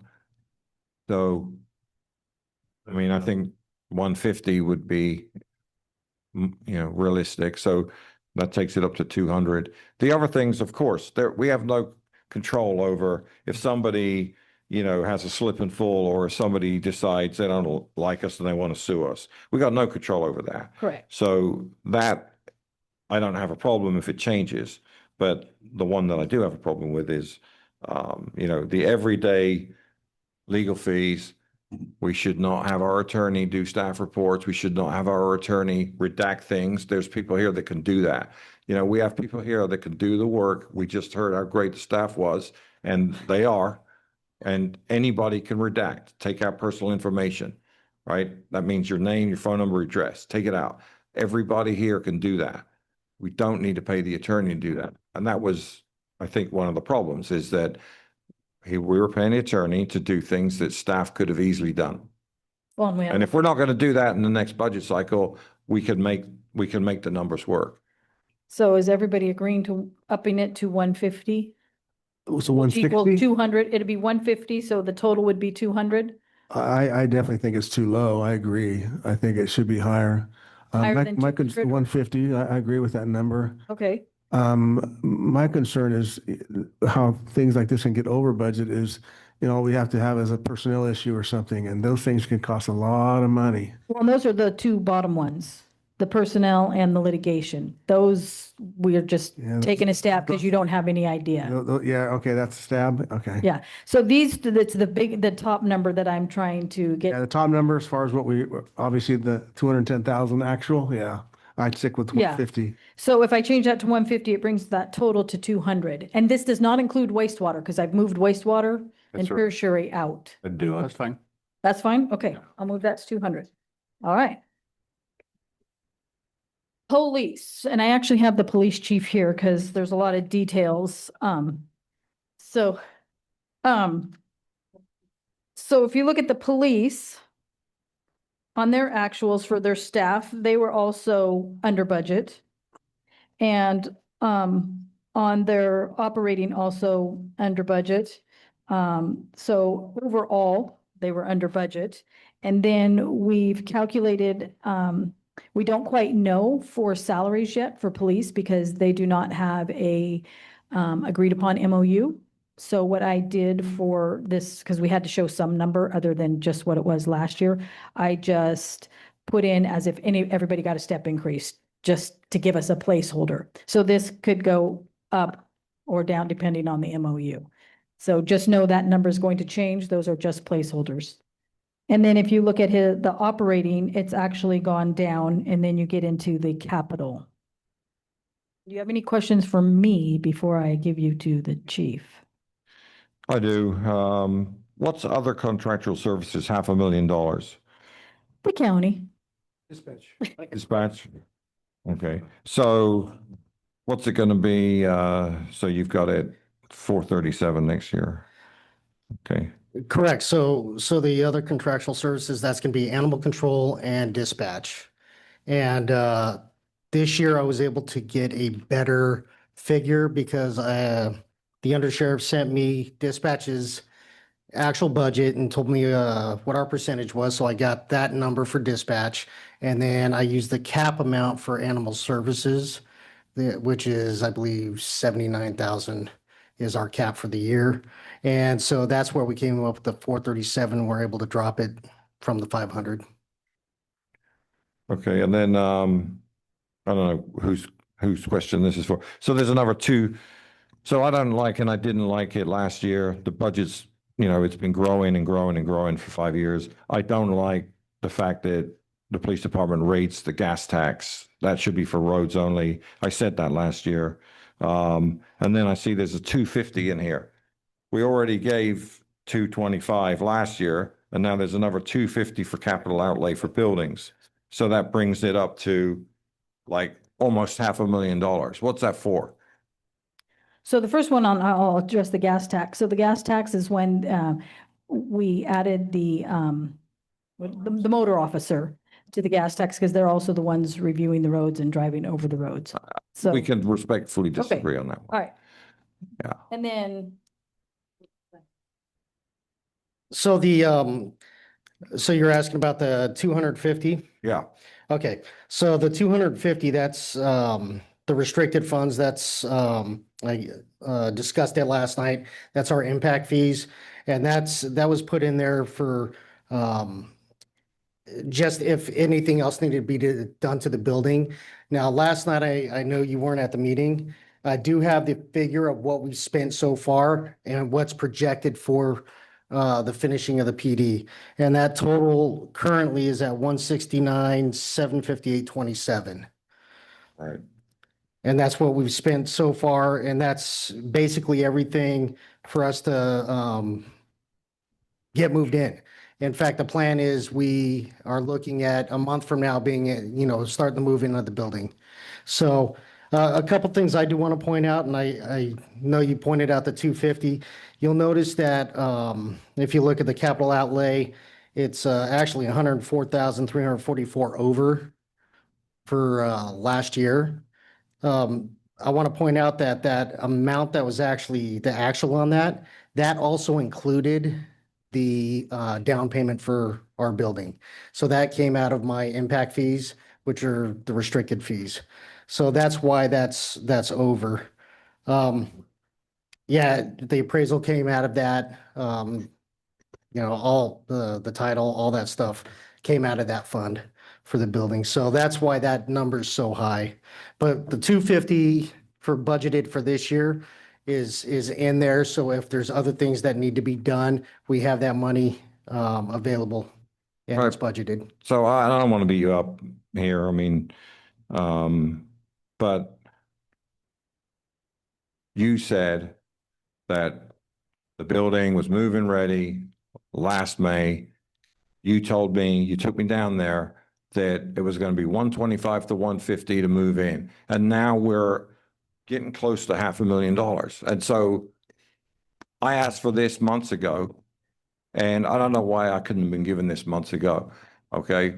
I asked you, send you an email, said, like, just know what the budget is for getting in the building, for bringing in animal control, and for bringing in dispatch. And, my problem is I said okay to the building, which we paid a lot of money for the building.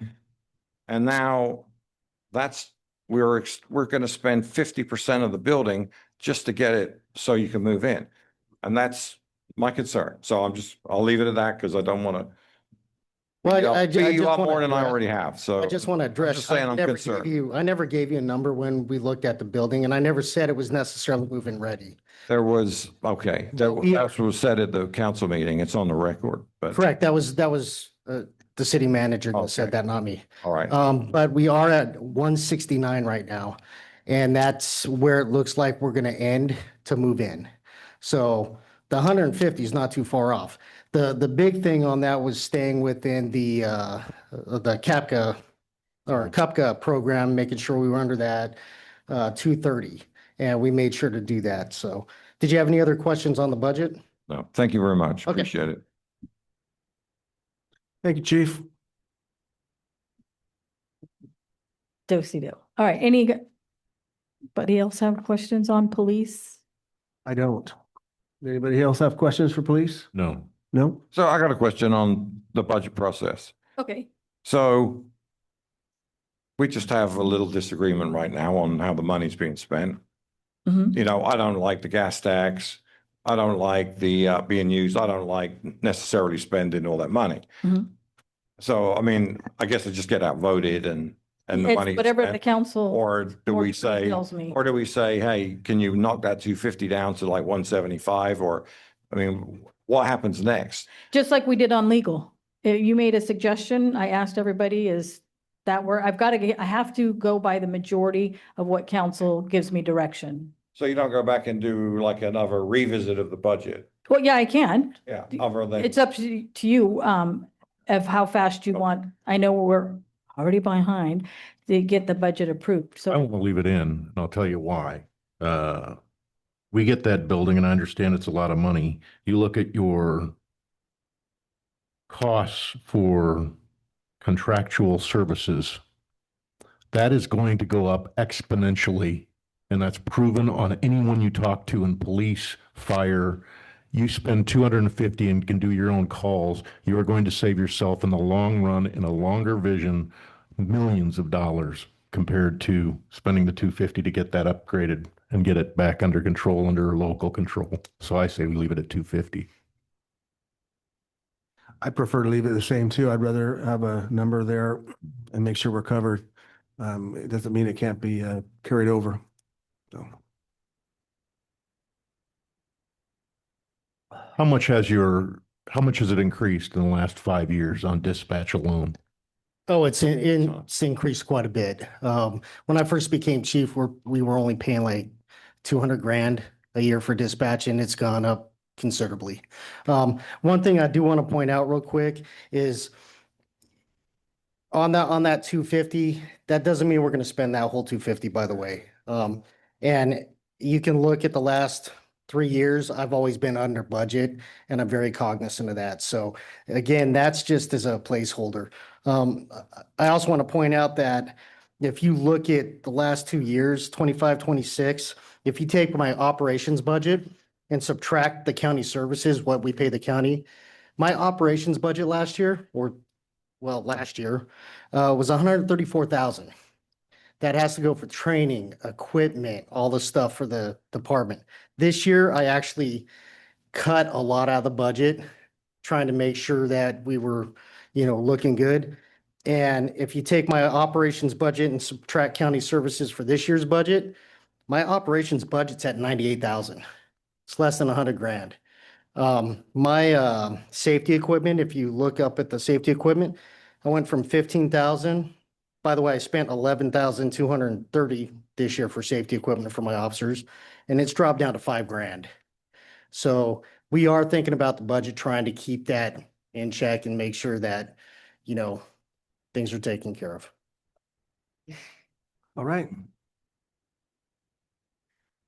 So my question would be, is there any direction from council on the police budget? Well, we know Councilman Atlan would like to bump it down. I don't. I don't know. What do you feel, Stacy? Chief wants. So let's go ahead and, because like I said, it can always carry over. So then starts over. Say 250. Stay over.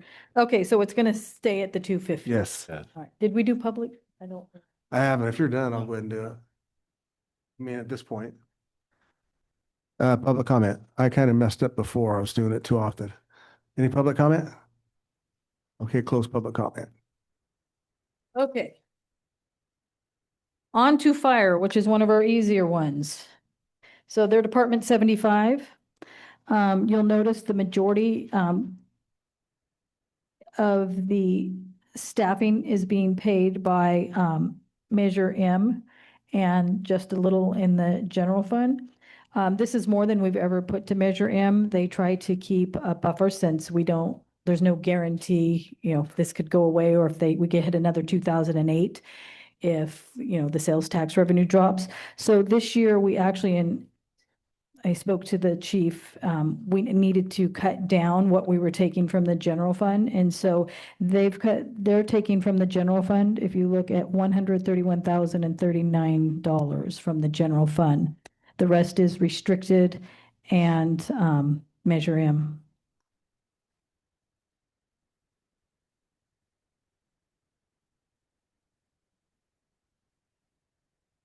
And the interesting thing with fire that you'll notice, when you see where they're over on their staff timing, you'll also notice they were over on their revenue. And that's because when you get to overtime expense, that's when they go out on fires. So there's but we get reimbursed from that. So even though it shows over, the revenue was way over because they get paid to go on those fires. So that overtime expense was actually, we make money on that.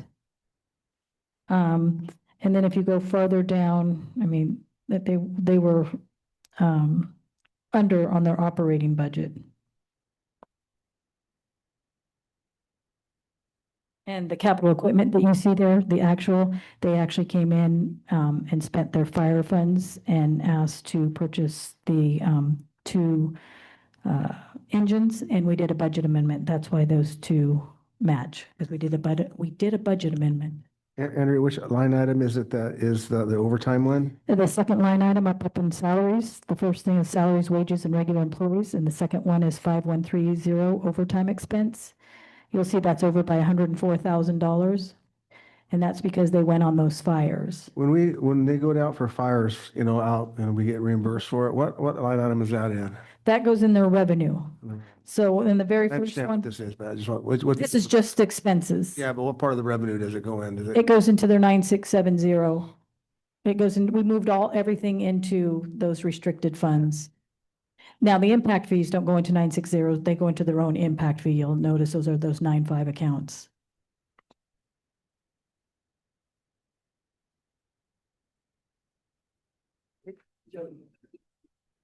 Okay, any comments? Councilman Allen? No, I want to say that we're very lucky that we have a volunteer fire department, and we're very lucky that we have Measure M, and so appreciate everything that the fire department does and keeps all the costs down. That's great. That is a great comment, because if we had to pay a fire chief who's a stipend, the fire marshal who's a stipend, and we didn't have Measure M and we didn't have volunteers, we would not be able to afford a fire department. So we are very fortunate for those 4 items. So, Yep. yes, Be a big s'more. we are very grateful. That is a great program, the volunteer program. Absolutely. All right, Councilman Mitchell? Thank you, Andrea. Councilman Rhodes? No, I think you're good. Does somebody want to talk? No? I know. Okay, the next one, do you guys show building as your next one? Planning, okay, I thought I was out of order, I just want to make sure. So planning.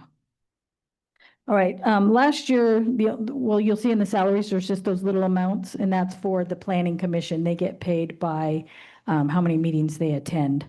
So that's why you have a little bit of salary in there. There's no staff that's dedicated to planning. So what we have in planning is, you'll notice we have the advertising. That's when we have to advertise. If something's going to change, you have to get it out to the employees. We have the professional services and planner, and then services to be billed. This is the really important fun one. So you'll notice that one, we didn't plan for anything last year in the budget, but this is actually a good item when you see that $65,000.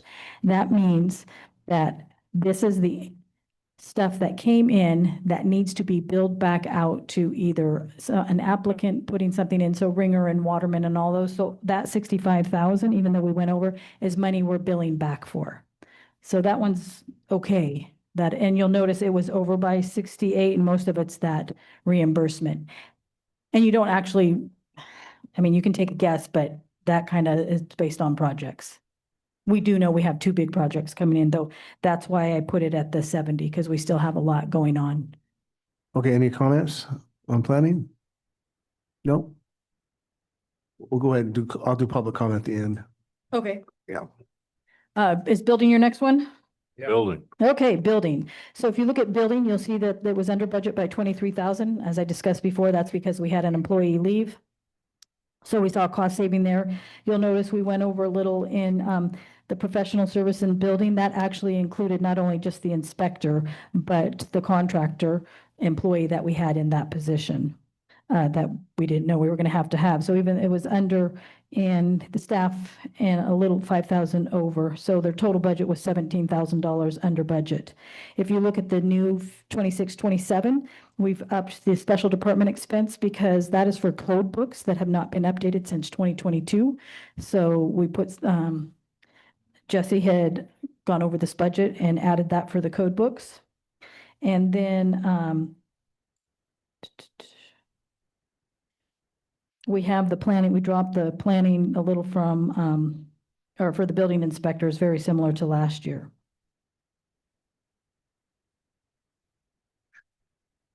Okay, once again, any comments on this one? None for me. Councilman Etlin? Nope. Okay, let's go on to engineering, please. Okay, engineering, this is, I can't remember who brought this up, but, oh, I think it was Dave.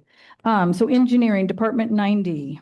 You'll notice there's no staff. We do not have a dedicated staff member to engineering. This was another one that used to just be wastewater and everything was all in it. So I've moved the budget and the actuals from wastewater to the wastewater department.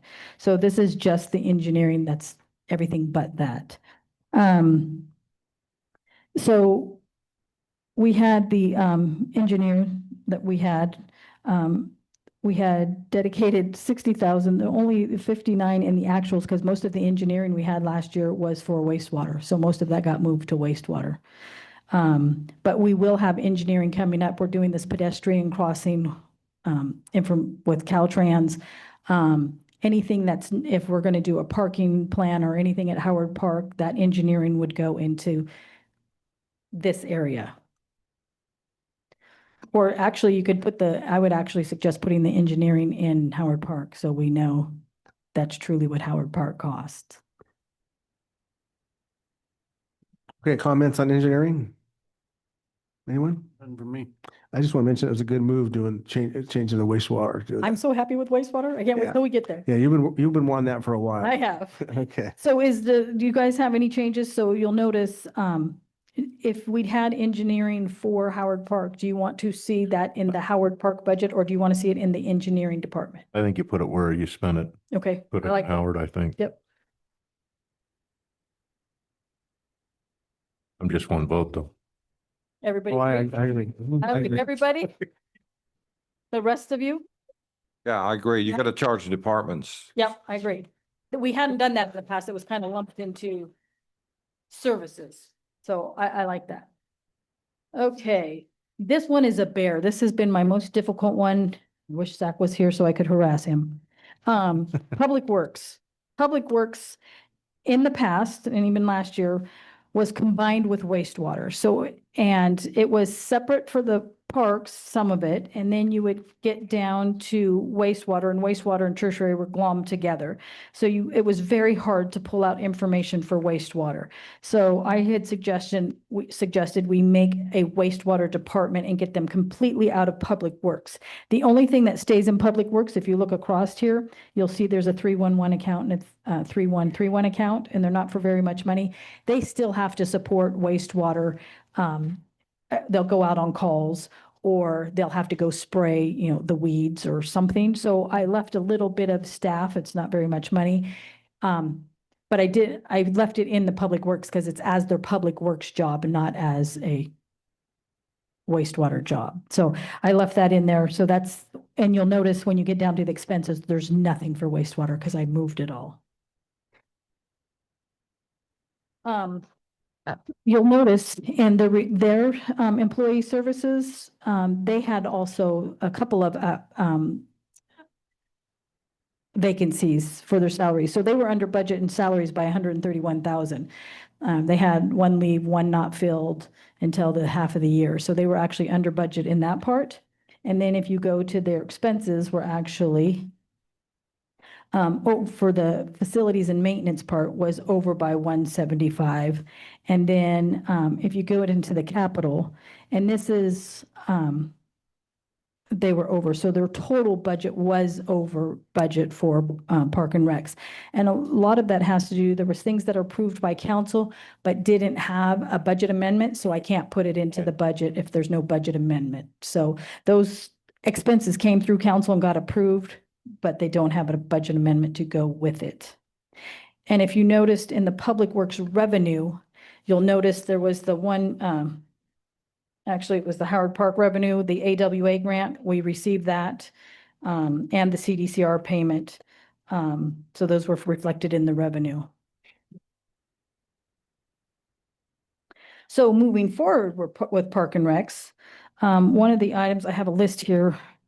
The thing I discovered with Public Works in this last year that I didn't realize before, they don't have anything. They didn't even own a skid steer, which I find amazing coming from a heavy equipment family. I'm like, how do you not own anything with the bucket other than the backhoe? And they didn't own drills. And I mean, the stuff that you would think you assumed they would have, they didn't. So you'll notice there's a lot of expenses in the small tools and also in the maintenance of buildings and structures and grounds. And a lot of it is because they don't own anything.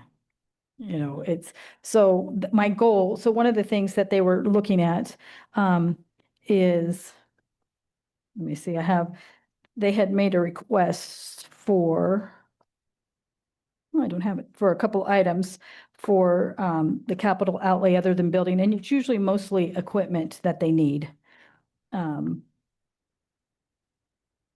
Don't.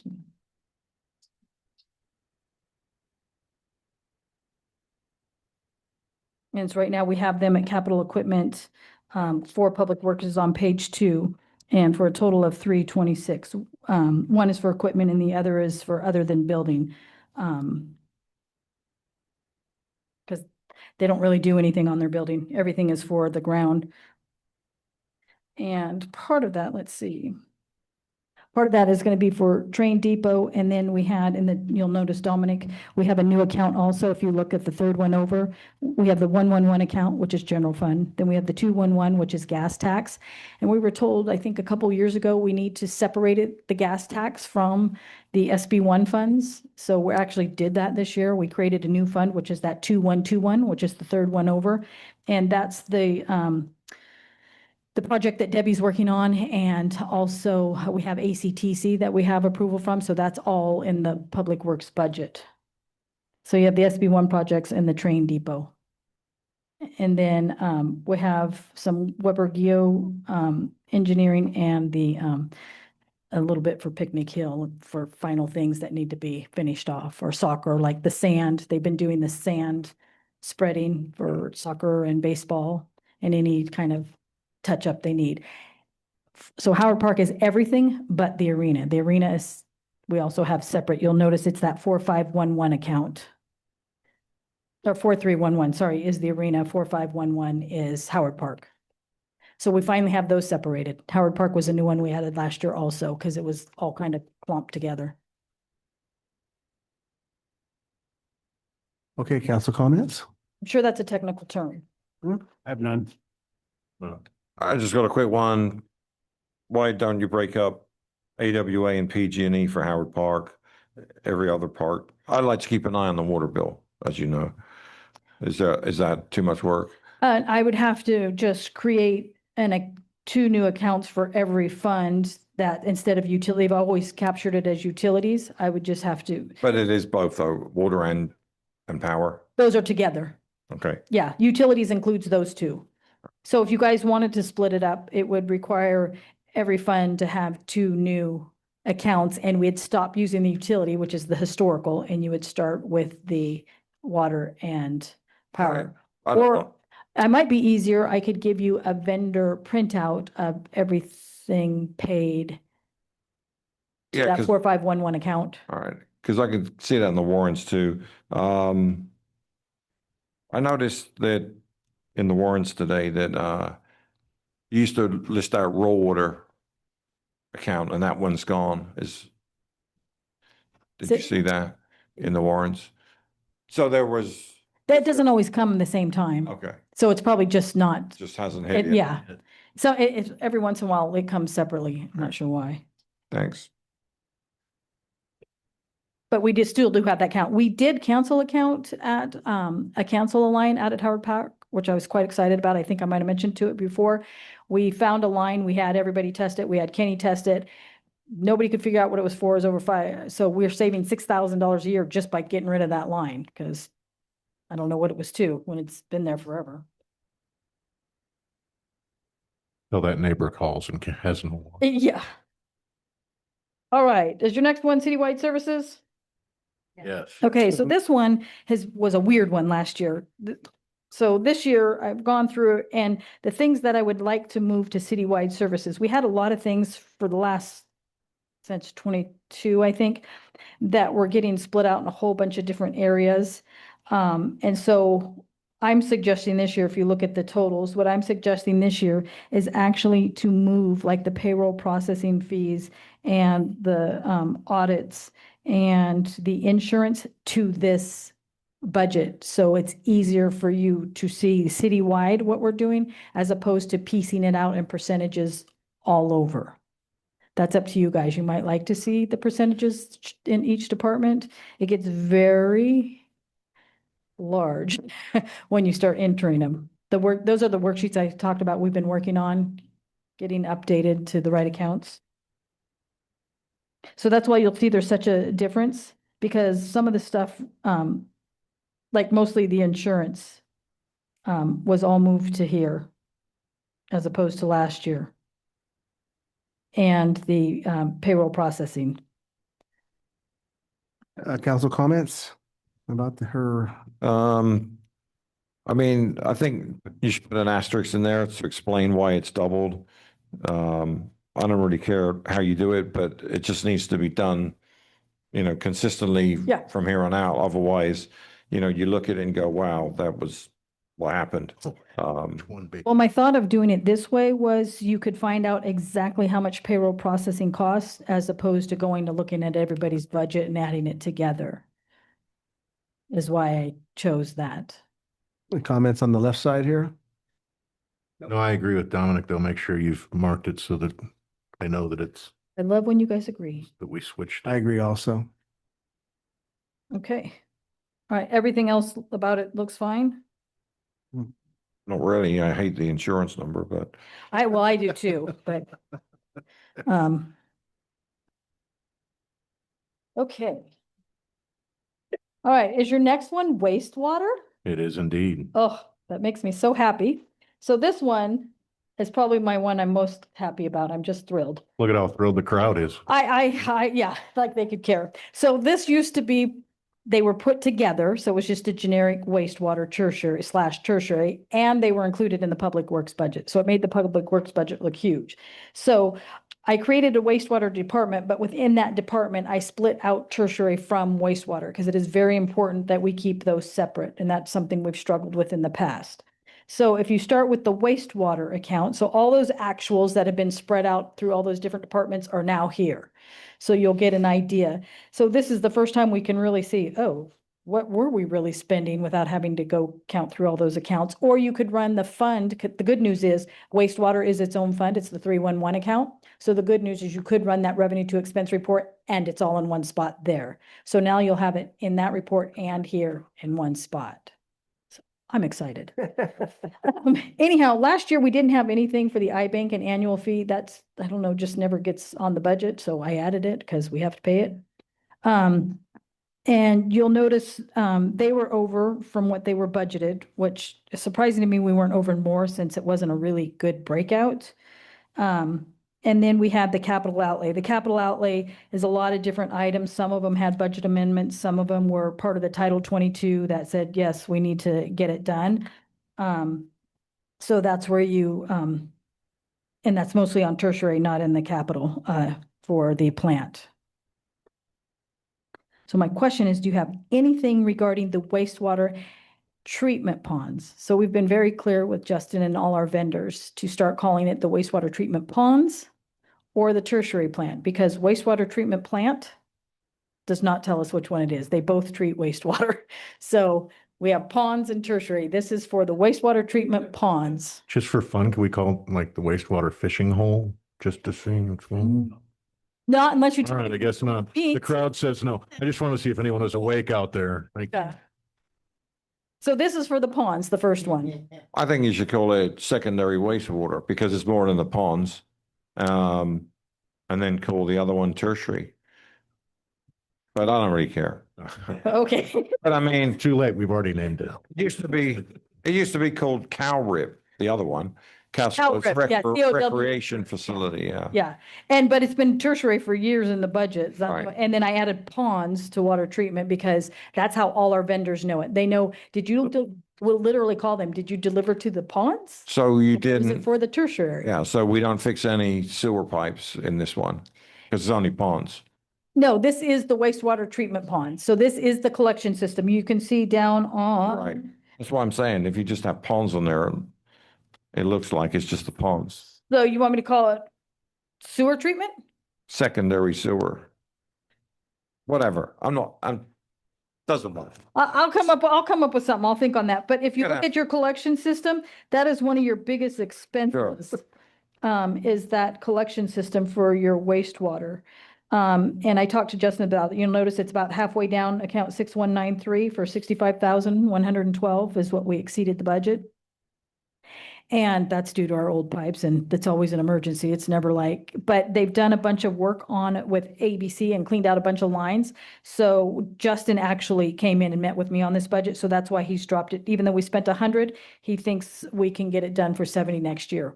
In the capital, one of the requests that they're making in that, and I'll bring you a capital budget when we have our next meeting, is a vac truck. We put in $80,000 for our own vac truck. As you can see, last year we spent $100,000, and the year before that, probably the same amount. So they would really like a vac truck. And our pipes aren't getting newer. Yeah, we could pay for that relatively soon. Yeah. Quick. The other thing that they've included in that is The headworks, which includes the flow meter, so that's what you see is that 513 in the budget, and that's why it's under the 3121, which is capital. That's that, well, it used to be 850, now it's 16 something. That when you pay your sewer bill, there's capital and there's operating. That 3121 is that account, that's your capital budget that you set aside for these types of things.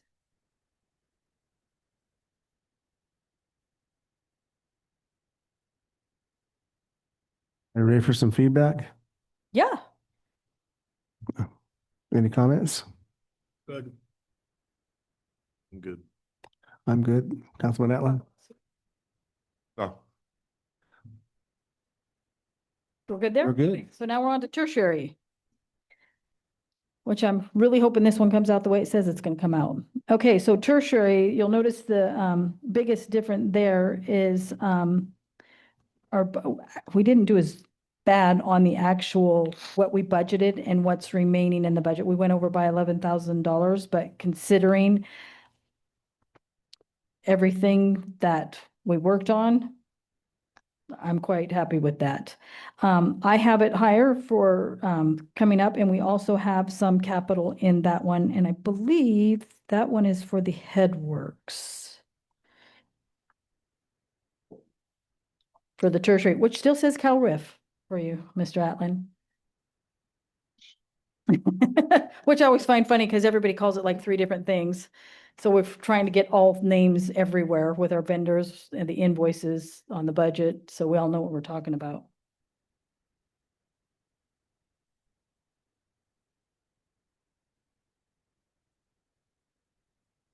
And then what I did at the very bottom of this is I added tertiary and the sewer system together, just so you get an idea of what it costs total. But I look at them as very specific, separate accounts.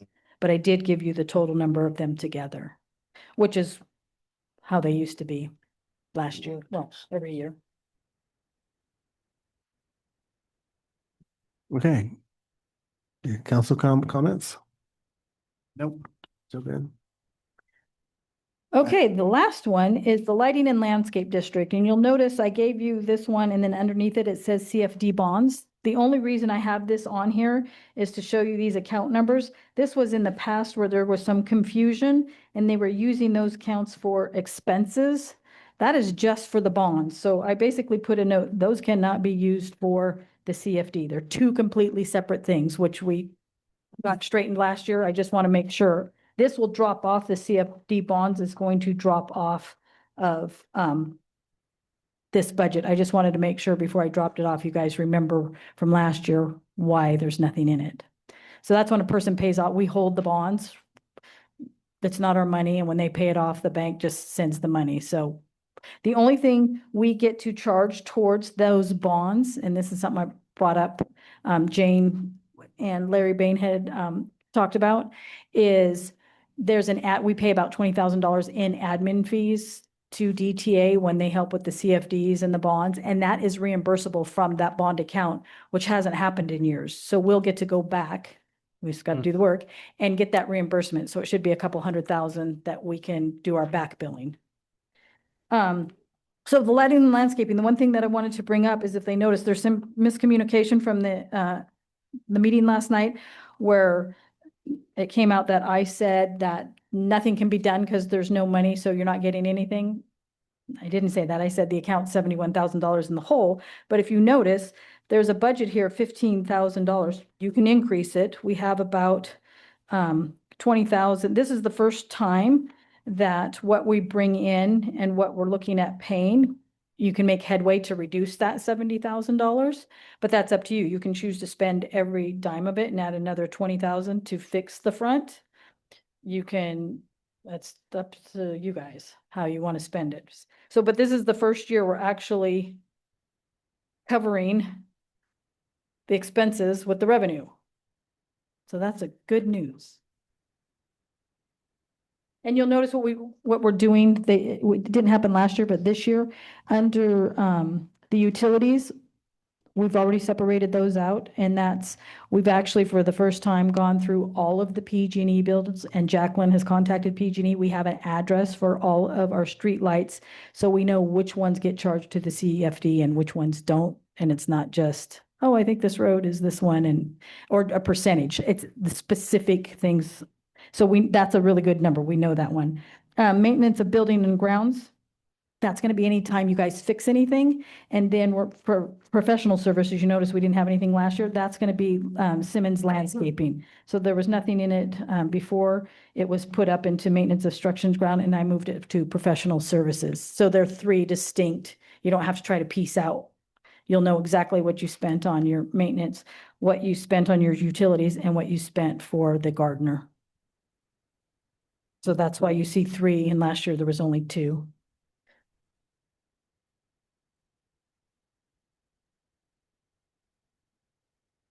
Okay, council comments. Or how about direction on this one? How about direction on this one?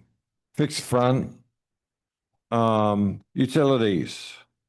So did someone, I heard, and I hate spreading rumors, but did someone say that they couldn't fix the street lights because they were out of money? No. Nobody said that. Nobody Okay, said that. all right, good. The comment I made last night was, No, it wasn't last night. There were some streetlights out on Oh. Fairway. And someone said, well, they're out of money in the district, so they're not getting fixed. I mean, I don't Yeah. even need to know if that's true or not, but, no idea if that was said, Right. but it's true. There is no money in the. right, but okay, so who fixes the lights, on West Marlette? Who fixes those? Oh, it depends. Some are PG&E and some are us. Okay, so So what, it just depends. We have a map of who's, okay, so it So- depends on who you call. so the city does fix lights throughout the rest of the city, but they Yeah. may not fix the lights in Castle Oaks because there's not any money in the budget. No, obviously we have, otherwise we wouldn't be in the hole. There's some lights. I'm just saying, what I think that is lost on the city is that people in Castle Oaks and Wildflower, they're already paying property taxes. Mhm. Okay, a lot of property taxes. And to like nickel and dime them on, oh, you can't get that fixed, the front, for example, because there isn't any money in it. Well, they're paying the lion's share of the property taxes. And, I think, they should be fixed. The light should be fixed. That's a safety issue. And the front entrance should be, some sprinklers need to go in there. Yeah, and I that's, mean, that's just my 2 cents. I think that and I have it they do budgeted. pay taxes. In addition, the CFDs are an additional tax. It's not the only tax they pay.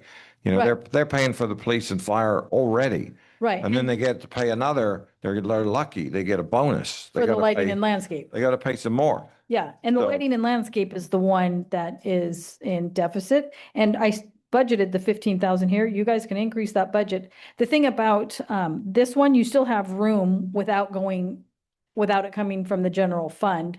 I say we taxed them and I pay that tax. If you tax them, you fix it. Yeah. I'll bump it and get it fixed. Okay, Show them that so, we're using their tax dollars. The additional tax dollars that I'm paying and they're paying are going towards fixing the damn thing. so whatever we bring in, so we'll be at zero. It'll be everything you bring in, spend. If you can get the things done and fixed without spending it all, that's fine. I'm saying they're paying taxes and doing the pieces. I've been paying it. I may be the only one sitting up here paying it. I don't like raising my own taxes and I don't like raising them on my neighbors, knowing that we're going to go through another year without the front being fixed. That's crap. Okay, so if I understand this correctly, I'm gonna up this maintenance and building structures or ground to, Well, I know I've heard that the sprinkler system's going to be what, $73,000 up? yeah, which I don't have that much. And that's what I'm saying. So Yeah. you either say, here's how we're going to spend it, when we're going to do it, and have it so that they have a timeline of when they know they're going to fix it. So they're not just paying tax dollars and not knowing when it's going to come. I want a calendar and a light on them of when they're going to pay it. Yeah, and just to be Well, clear, the fact that we're in the hole means things have been getting fixed from the general fund. Correct. I just want to be clear on that. Yeah, I mean, we fixed the sprinklers at, all the other parks. And we did Castle Oaks also. And I'm just saying, I don't think you should just focus on this thing. No, I just need to know what that budget number needs to say. Well, the only reason I'm focusing on it, because that's the account these funds are Sure. coming into and out of. So I just need a number from council that you agree on what it should be. If you want to take all the revenue that comes in and spend it all out, that's fine. I just need to know that. Or if you want, I would budget it all, that's what I'm saying. budgeted it, Okay. Yeah, Doesn't exactly. mean we're gonna go over the budget for that. budget it so it's there, so they Okay. know their tax dollars are put where they were. Revenue is gonna said be they would. budgeted out. Yeah. Yes. Okay. All right. Okay, so that was our last department. The two items that I have for you guys that are gonna be coming back at the next meeting, well, I'm gonna have three. I have to do a capital separate budget for you guys, so you can just see all the capital projects and the funds they're coming from. And then if you'll remember this nice, lovely sheet from last year, this summary sheet, which basically makes it easier for you to go down and say, here's all the departments, here's their totals, here's the funds it's coming from. And at the very end, it tells you exactly what is going to be left. That has a beginning fund balance, the cash, the fund balance, what the charges are, and what the ending balance will be. So that'll come to you next year. And that's where I'm getting these numbers when I tell you that the pool will go in the whole 73, recreation 82, and Howard Park 373,000. Those, even though they're separate funds, they're still general fund money. We just separated them for clarity for reporting. So by the time you get all your revenue and all your expenses, you have $602,000 left from just revenue. I'm not looking at fund balances, just the revenue in left over. You have to pay that, you have to cover that 525,000. That's from those three accounts. And so we just made an adjustment. So you're gonna have about $25,000 left in revenue that's left over after your budget for the general fund. So we're not looking at using fund balances except for when it comes back, the same as last year. We based it on revenue and expenses because since we don't have audited books, we don't want to dig into fund balances unless they're the impact fees because they're the easiest ones to track and they're there to be spent on capital. Now, what this doesn't give you is anything that you do have two accounts, one that's a general fund reserve and a general fund reserve capital.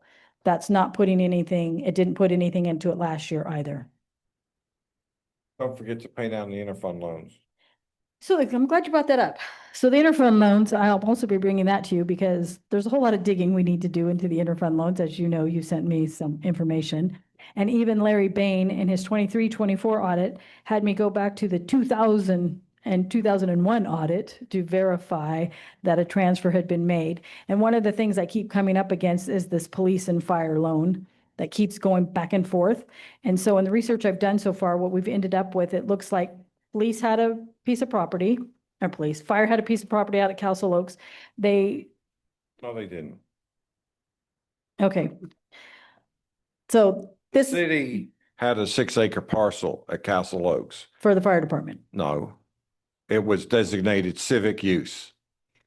It could have been a civic center. It could have been a swimming pool, could have been anything. There were various things kicked around. You could put a fire station there, you could put a police station there, but it was not the fire department's. So, and I've got, read your records. Anything you have, I would love because I've been researching. Okay, just send me an email. I'll get you whatever you need. Okay, so there's quite a few items that need to be looked at the interfund loans. So that's one of the ones we're digging. Send me an email on whatever you need some help with. I'll help you. Okay. Should be easy. There were only 40 of them. Well, and the other, I do want to clarify, I think there's some confusion on the interfund loans because when everybody talks about, oh, they're in debt, these interfund loans, just so everybody understands, when you're interfund loans, it's you're borrowing from this Peter to pay Paul. If all of them are paid off, your cash balance doesn't change. It's not like I have a loan for, let's say, the wastewater and that came due, my balance would go down when I paid that loan. The fund balances will change, but your cash doesn't change. So I just want to make sure people are clear that it's not an additional 3 million we owe to somebody else that could disappear. It's just going to settle out in the different funds. Is that clear? Okay. Good clarification. There's fund balances, there's cash balances. They're not the same. Correct. So. Yeah. Thank you, Andrea. I just want to say you got your items in a row. You got everything organized. Thank you. Okay, last time for public comment. She cannot quit. The city needs somebody like this, and she's just done a fantastic job. My wife does budgets. I know what they're like, and she's put more than 40 hours a week in this budget because I don't even have the paperwork for me, but it was understanding what was going on, so she could never quit. Thank you, sir. Appreciate it. I'd like to thank Andrew too. That 6 acres, I was on the fire department when that was put in. They were supposed to build a $2 million firehouse on that 6 acres. I was here, he wasn't. I was part of it. Anyway, the other thing I'd like to bring up. Relax, Larry. Don't have to get angry. Yeah, like you. Thank you. The other thing, I think that you need to look at the clarifier on our ponds, as you call them. I remember the engineer saying, when's their line, it's gonna cost you about $100,000 per pond to clean it out, because you gotta have a dredge. That pond one, I bet you if you ask Justin right now, that's probably about 6 inches from being full. Why don't you spend $250,000 and get a portable clarifier in there for that and a grate in there so it takes all that stuff out of there before it gets in our ponds? I don't understand this theory because it's going to cost us a fortune when you go to clean them ponds. And the other thing is, I'd really like you to look at methane gas. We got methane gas down there. You're running 300 horsepower motors down there and run the aerators. You could put a generator in and run off the methane gas. It wouldn't hardly cost us anything. Thank you. Thank you, Mr. Rose. Well, I'm glad to have you here tonight. I know. It was like meeting how to get out of there early. As someone that works in insurance and somebody that lives across the street from the creek on the other side, and I don't know where in the budget or if there's money in the budget, are you guys gonna clean out and get those bushes and branches and trees out of there before the weather gets bad and it floods? Is that in the budget somewhere? And if so, where in the budget is it? I'm going to break a rule here a little bit. Where exactly are you talking? Right across on the other side behind here in the creek, that waterway. So when the water comes and it starts flooding or stuff starts coming through there, right back behind here, and the water starts deteriorating the sides and it comes down. The creek right here is Are you all talking full- in the creek? In the creek. Yes, Okay. they're gonna start cleaning the creek here soon. Okay, Yeah. cool, because I know you did it before it. The creek committee will be on Okay, is that in your budget? it. Yes. Okay, what part in the budget is that at? Okay, cool. Even though they don't do the work. We'll definitely refer this to the Creek Committee, okay? Promise.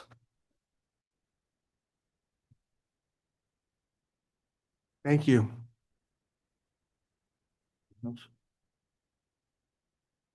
Any more public comment?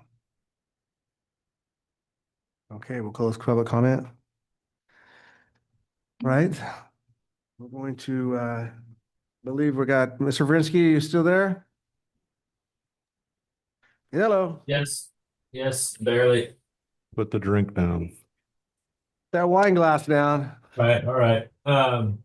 I just included an informational report. There was potentially a CFP. We, Hold on a second. Josh, we're gonna have to tune you in a little better, buddy. Try it again. Can you hear me all right? There we go. Only that I appreciated the town hall last night. I included an informational report for you. There was potentially an appeal item that we were preparing for this meeting, but it was withdrawn before we posted the agenda. I know Mr. Atman might have some comments, but since that action has already been voted on by the council, if it were to be reconsidered at all, we would have to receive that request from one of the 3 council members who voted in favor of the item. So the appeal was withdrawn, so there's no action to take, and that's all I have on that. Okay, thank you, sir. I appreciate it. Okay, next up, reports and communications from the city manager. None tonight. Okay, reports and communications, actual council comments, committee reports, future agenda items. Councilman Allen. Yeah, I do have a couple of things. First of all, I heard that you were calling me out last night for missing the meeting. I just wanted to know what was the goal? What was the point of that? Was that part of your team building strategy? What was the point? It bashes everybody on Facebook. It doesn't make, I don't think that was calling it out by any means. Okay. It's called hypocrisy then, isn't it? Go ahead. You say what you want. No, I was just asking what the point was. Yes, absolutely. I didn't call you out. I told the truth. So it's a town hall meeting that you called at the last minute and you expect people just to You get to the go. lecture, you're going to make comments. That's a comment on that. Okay. Okay. Feel better. Yeah, well, I appreciate you. I appreciate that you were thinking about me. So I'd like to bring back the CFD so you just heard Mr. Verinsky there. There is no doubt that when the CFD discussion where they raised the taxes came about was very, very poorly written. The staff report was poorly written. There is absolutely no reference whatsoever to the 19% raise. Okay. I asked for there's a motion to reconsider, meaning that you want it brought back.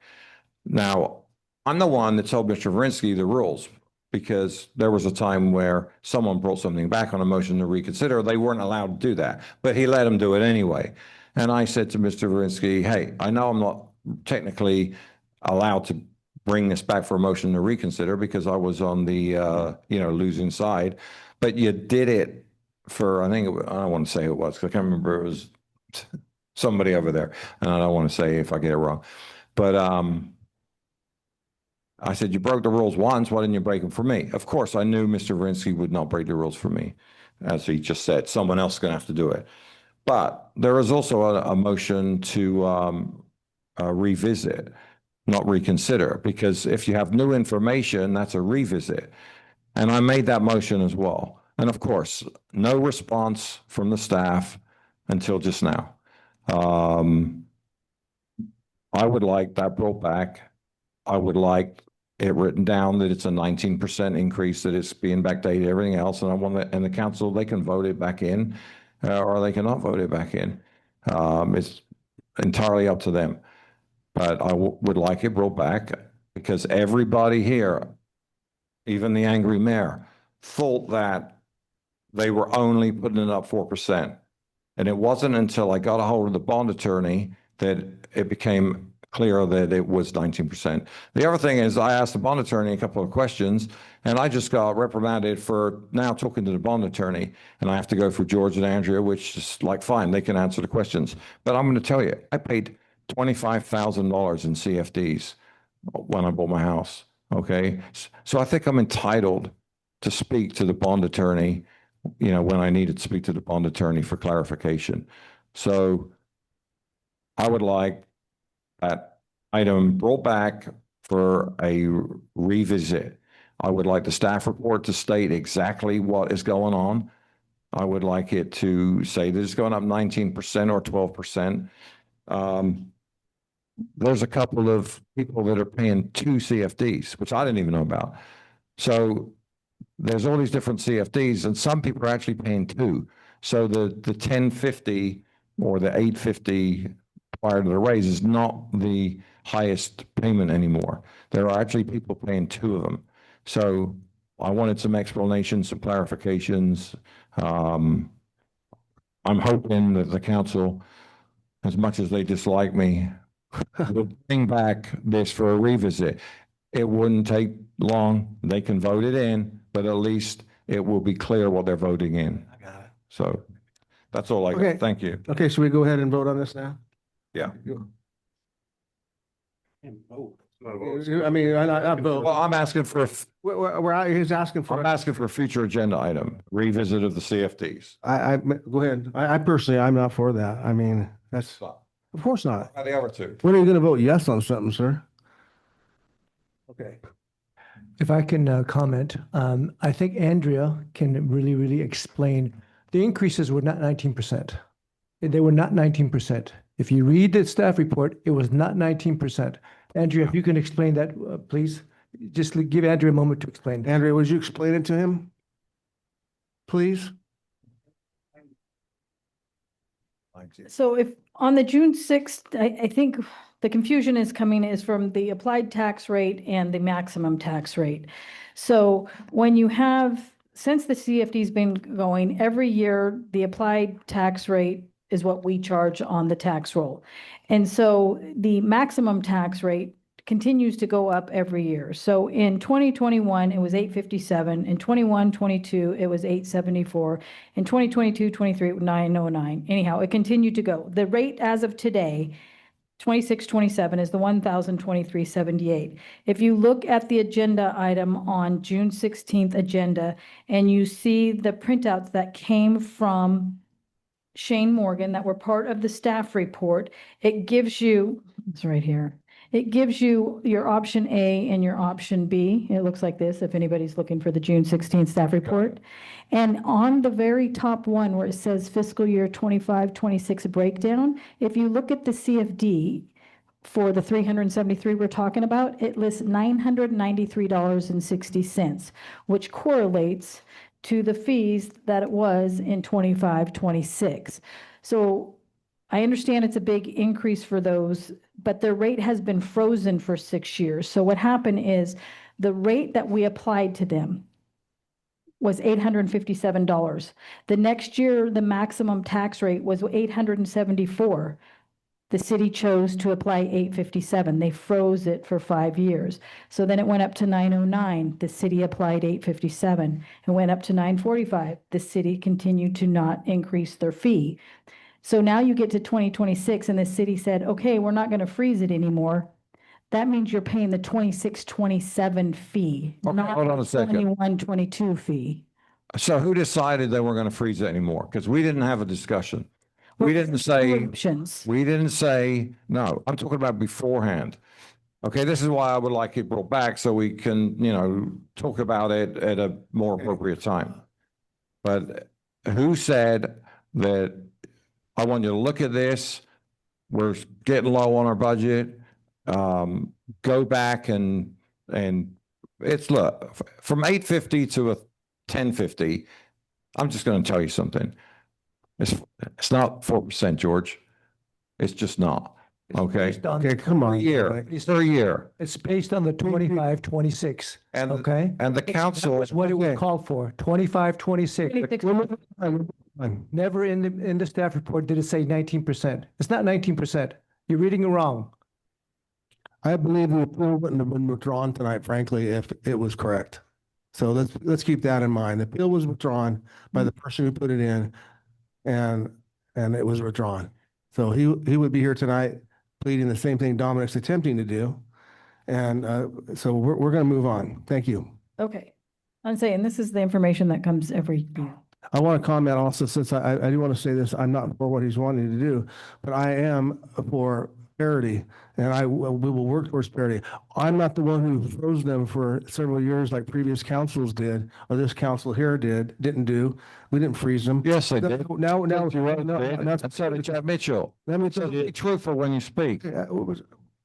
I'm leaving. Stacy's been on the council Let me speak. pretty much as long as I have. Okay, we'll move on. I just thought people were hearing, so working towards parity. It's no different than the sewer rates. Like I said before, previous councils led them on for 17 years. At some point, something has to be done. Previous councils kept us frozen, and now you're paying the price, unfortunately. And we're the ones looking like we're sticking with a 19% raise. But we also have to think about the fact that you went 3 years without having a raise, or 4 years or 6 years without a raise, and now it's coming back to haunt you. I understand that. But that's because things were kicked down the road. They were kicked down the road. Now- The council So- wanted so- clarity. Say. That's why it was done that way. I also thought we were going to get it on the ballot to get a vote out, and that was never done, which you suggested doing, Dominic, and you never did anything, and you never did it. Now, Jack, Now, wait, here's the piece. it's not I me. pay 2 Wow, CFDs. angry. I'm not angry. I'm just trying to talk. I'm trying to get my turn. I pay 2 CFDs and a school bond. I just went through a budget. I have someone coming in almost monthly coming up front saying they want pieces fixed, the front of Castle Oaks, which we just talked about. And I'm told we're 73,000 in the hole in that funding to get it done. We're going to get it done. And I'm going to make sure those tax dollars go where they're supposed to, because I'm paying them along with my neighbors. Wednesday, there's the farmer's market. You guys should stop by. It's gonna be fun. That's Mayor Rhodes? I'm good. Just thank y'all. Okay, I just have a couple of things. I want to make sure everybody knows that Jesse has the title of HR now. That's something that also fulfills an obligation, a requirement with the grand jury. So congratulations, she'll do a great job. And Amador County Fair this weekend, so go up and enjoy the Amador County Fair and spend some money. And Mr. Lee. Yeah, I just have one final comment, and I think this was alluded to earlier. At some point, like you said, Mr. Mayor, there will be a ballot measure, but that goes to the residents. Right now, I believe the council did not decide to spend the $30,000 or $40,000 it would cost to put it on the ballot, primarily because the people who would vote for parity is not enough. So at some point, when they start building the new homes, the 53 new homes, the potential 500 and some odd homes coming in at Ringo Ranch, the potential 400 and some odd homes coming in at Waterman Road, when those homes do go in, they will pay CFD taxes. Okay, so again, if and when they do go in, that is the time to have a ballot measure, because then you'll have parity in terms of the vote. Right now, like Andrea said, many times before, if you put that on the ballots, I don't think the people who pay taxes right now are going to vote for it. So that measure would probably lose. I'm not saying it can't win, but it would probably lose. So in the future, I do believe, like you were saying, that it would make sense to put it on the ballot. Agreed. And one thing we mentioned about the ballot down here, I agreed with Councilman Atlan a year ago that I'd like to see something on the ballot. But through course of time and looking at the demographics and the balance of how many people live in what areas, it wouldn't pass. And so it doesn't make sense to spend the money. But if once it is able to do that, I'd be all for putting it on the ballot. Okay. Well, anyway, we have a motion to adjourn. Motion to adjourn. All those in favor say aye. Aye. Aye.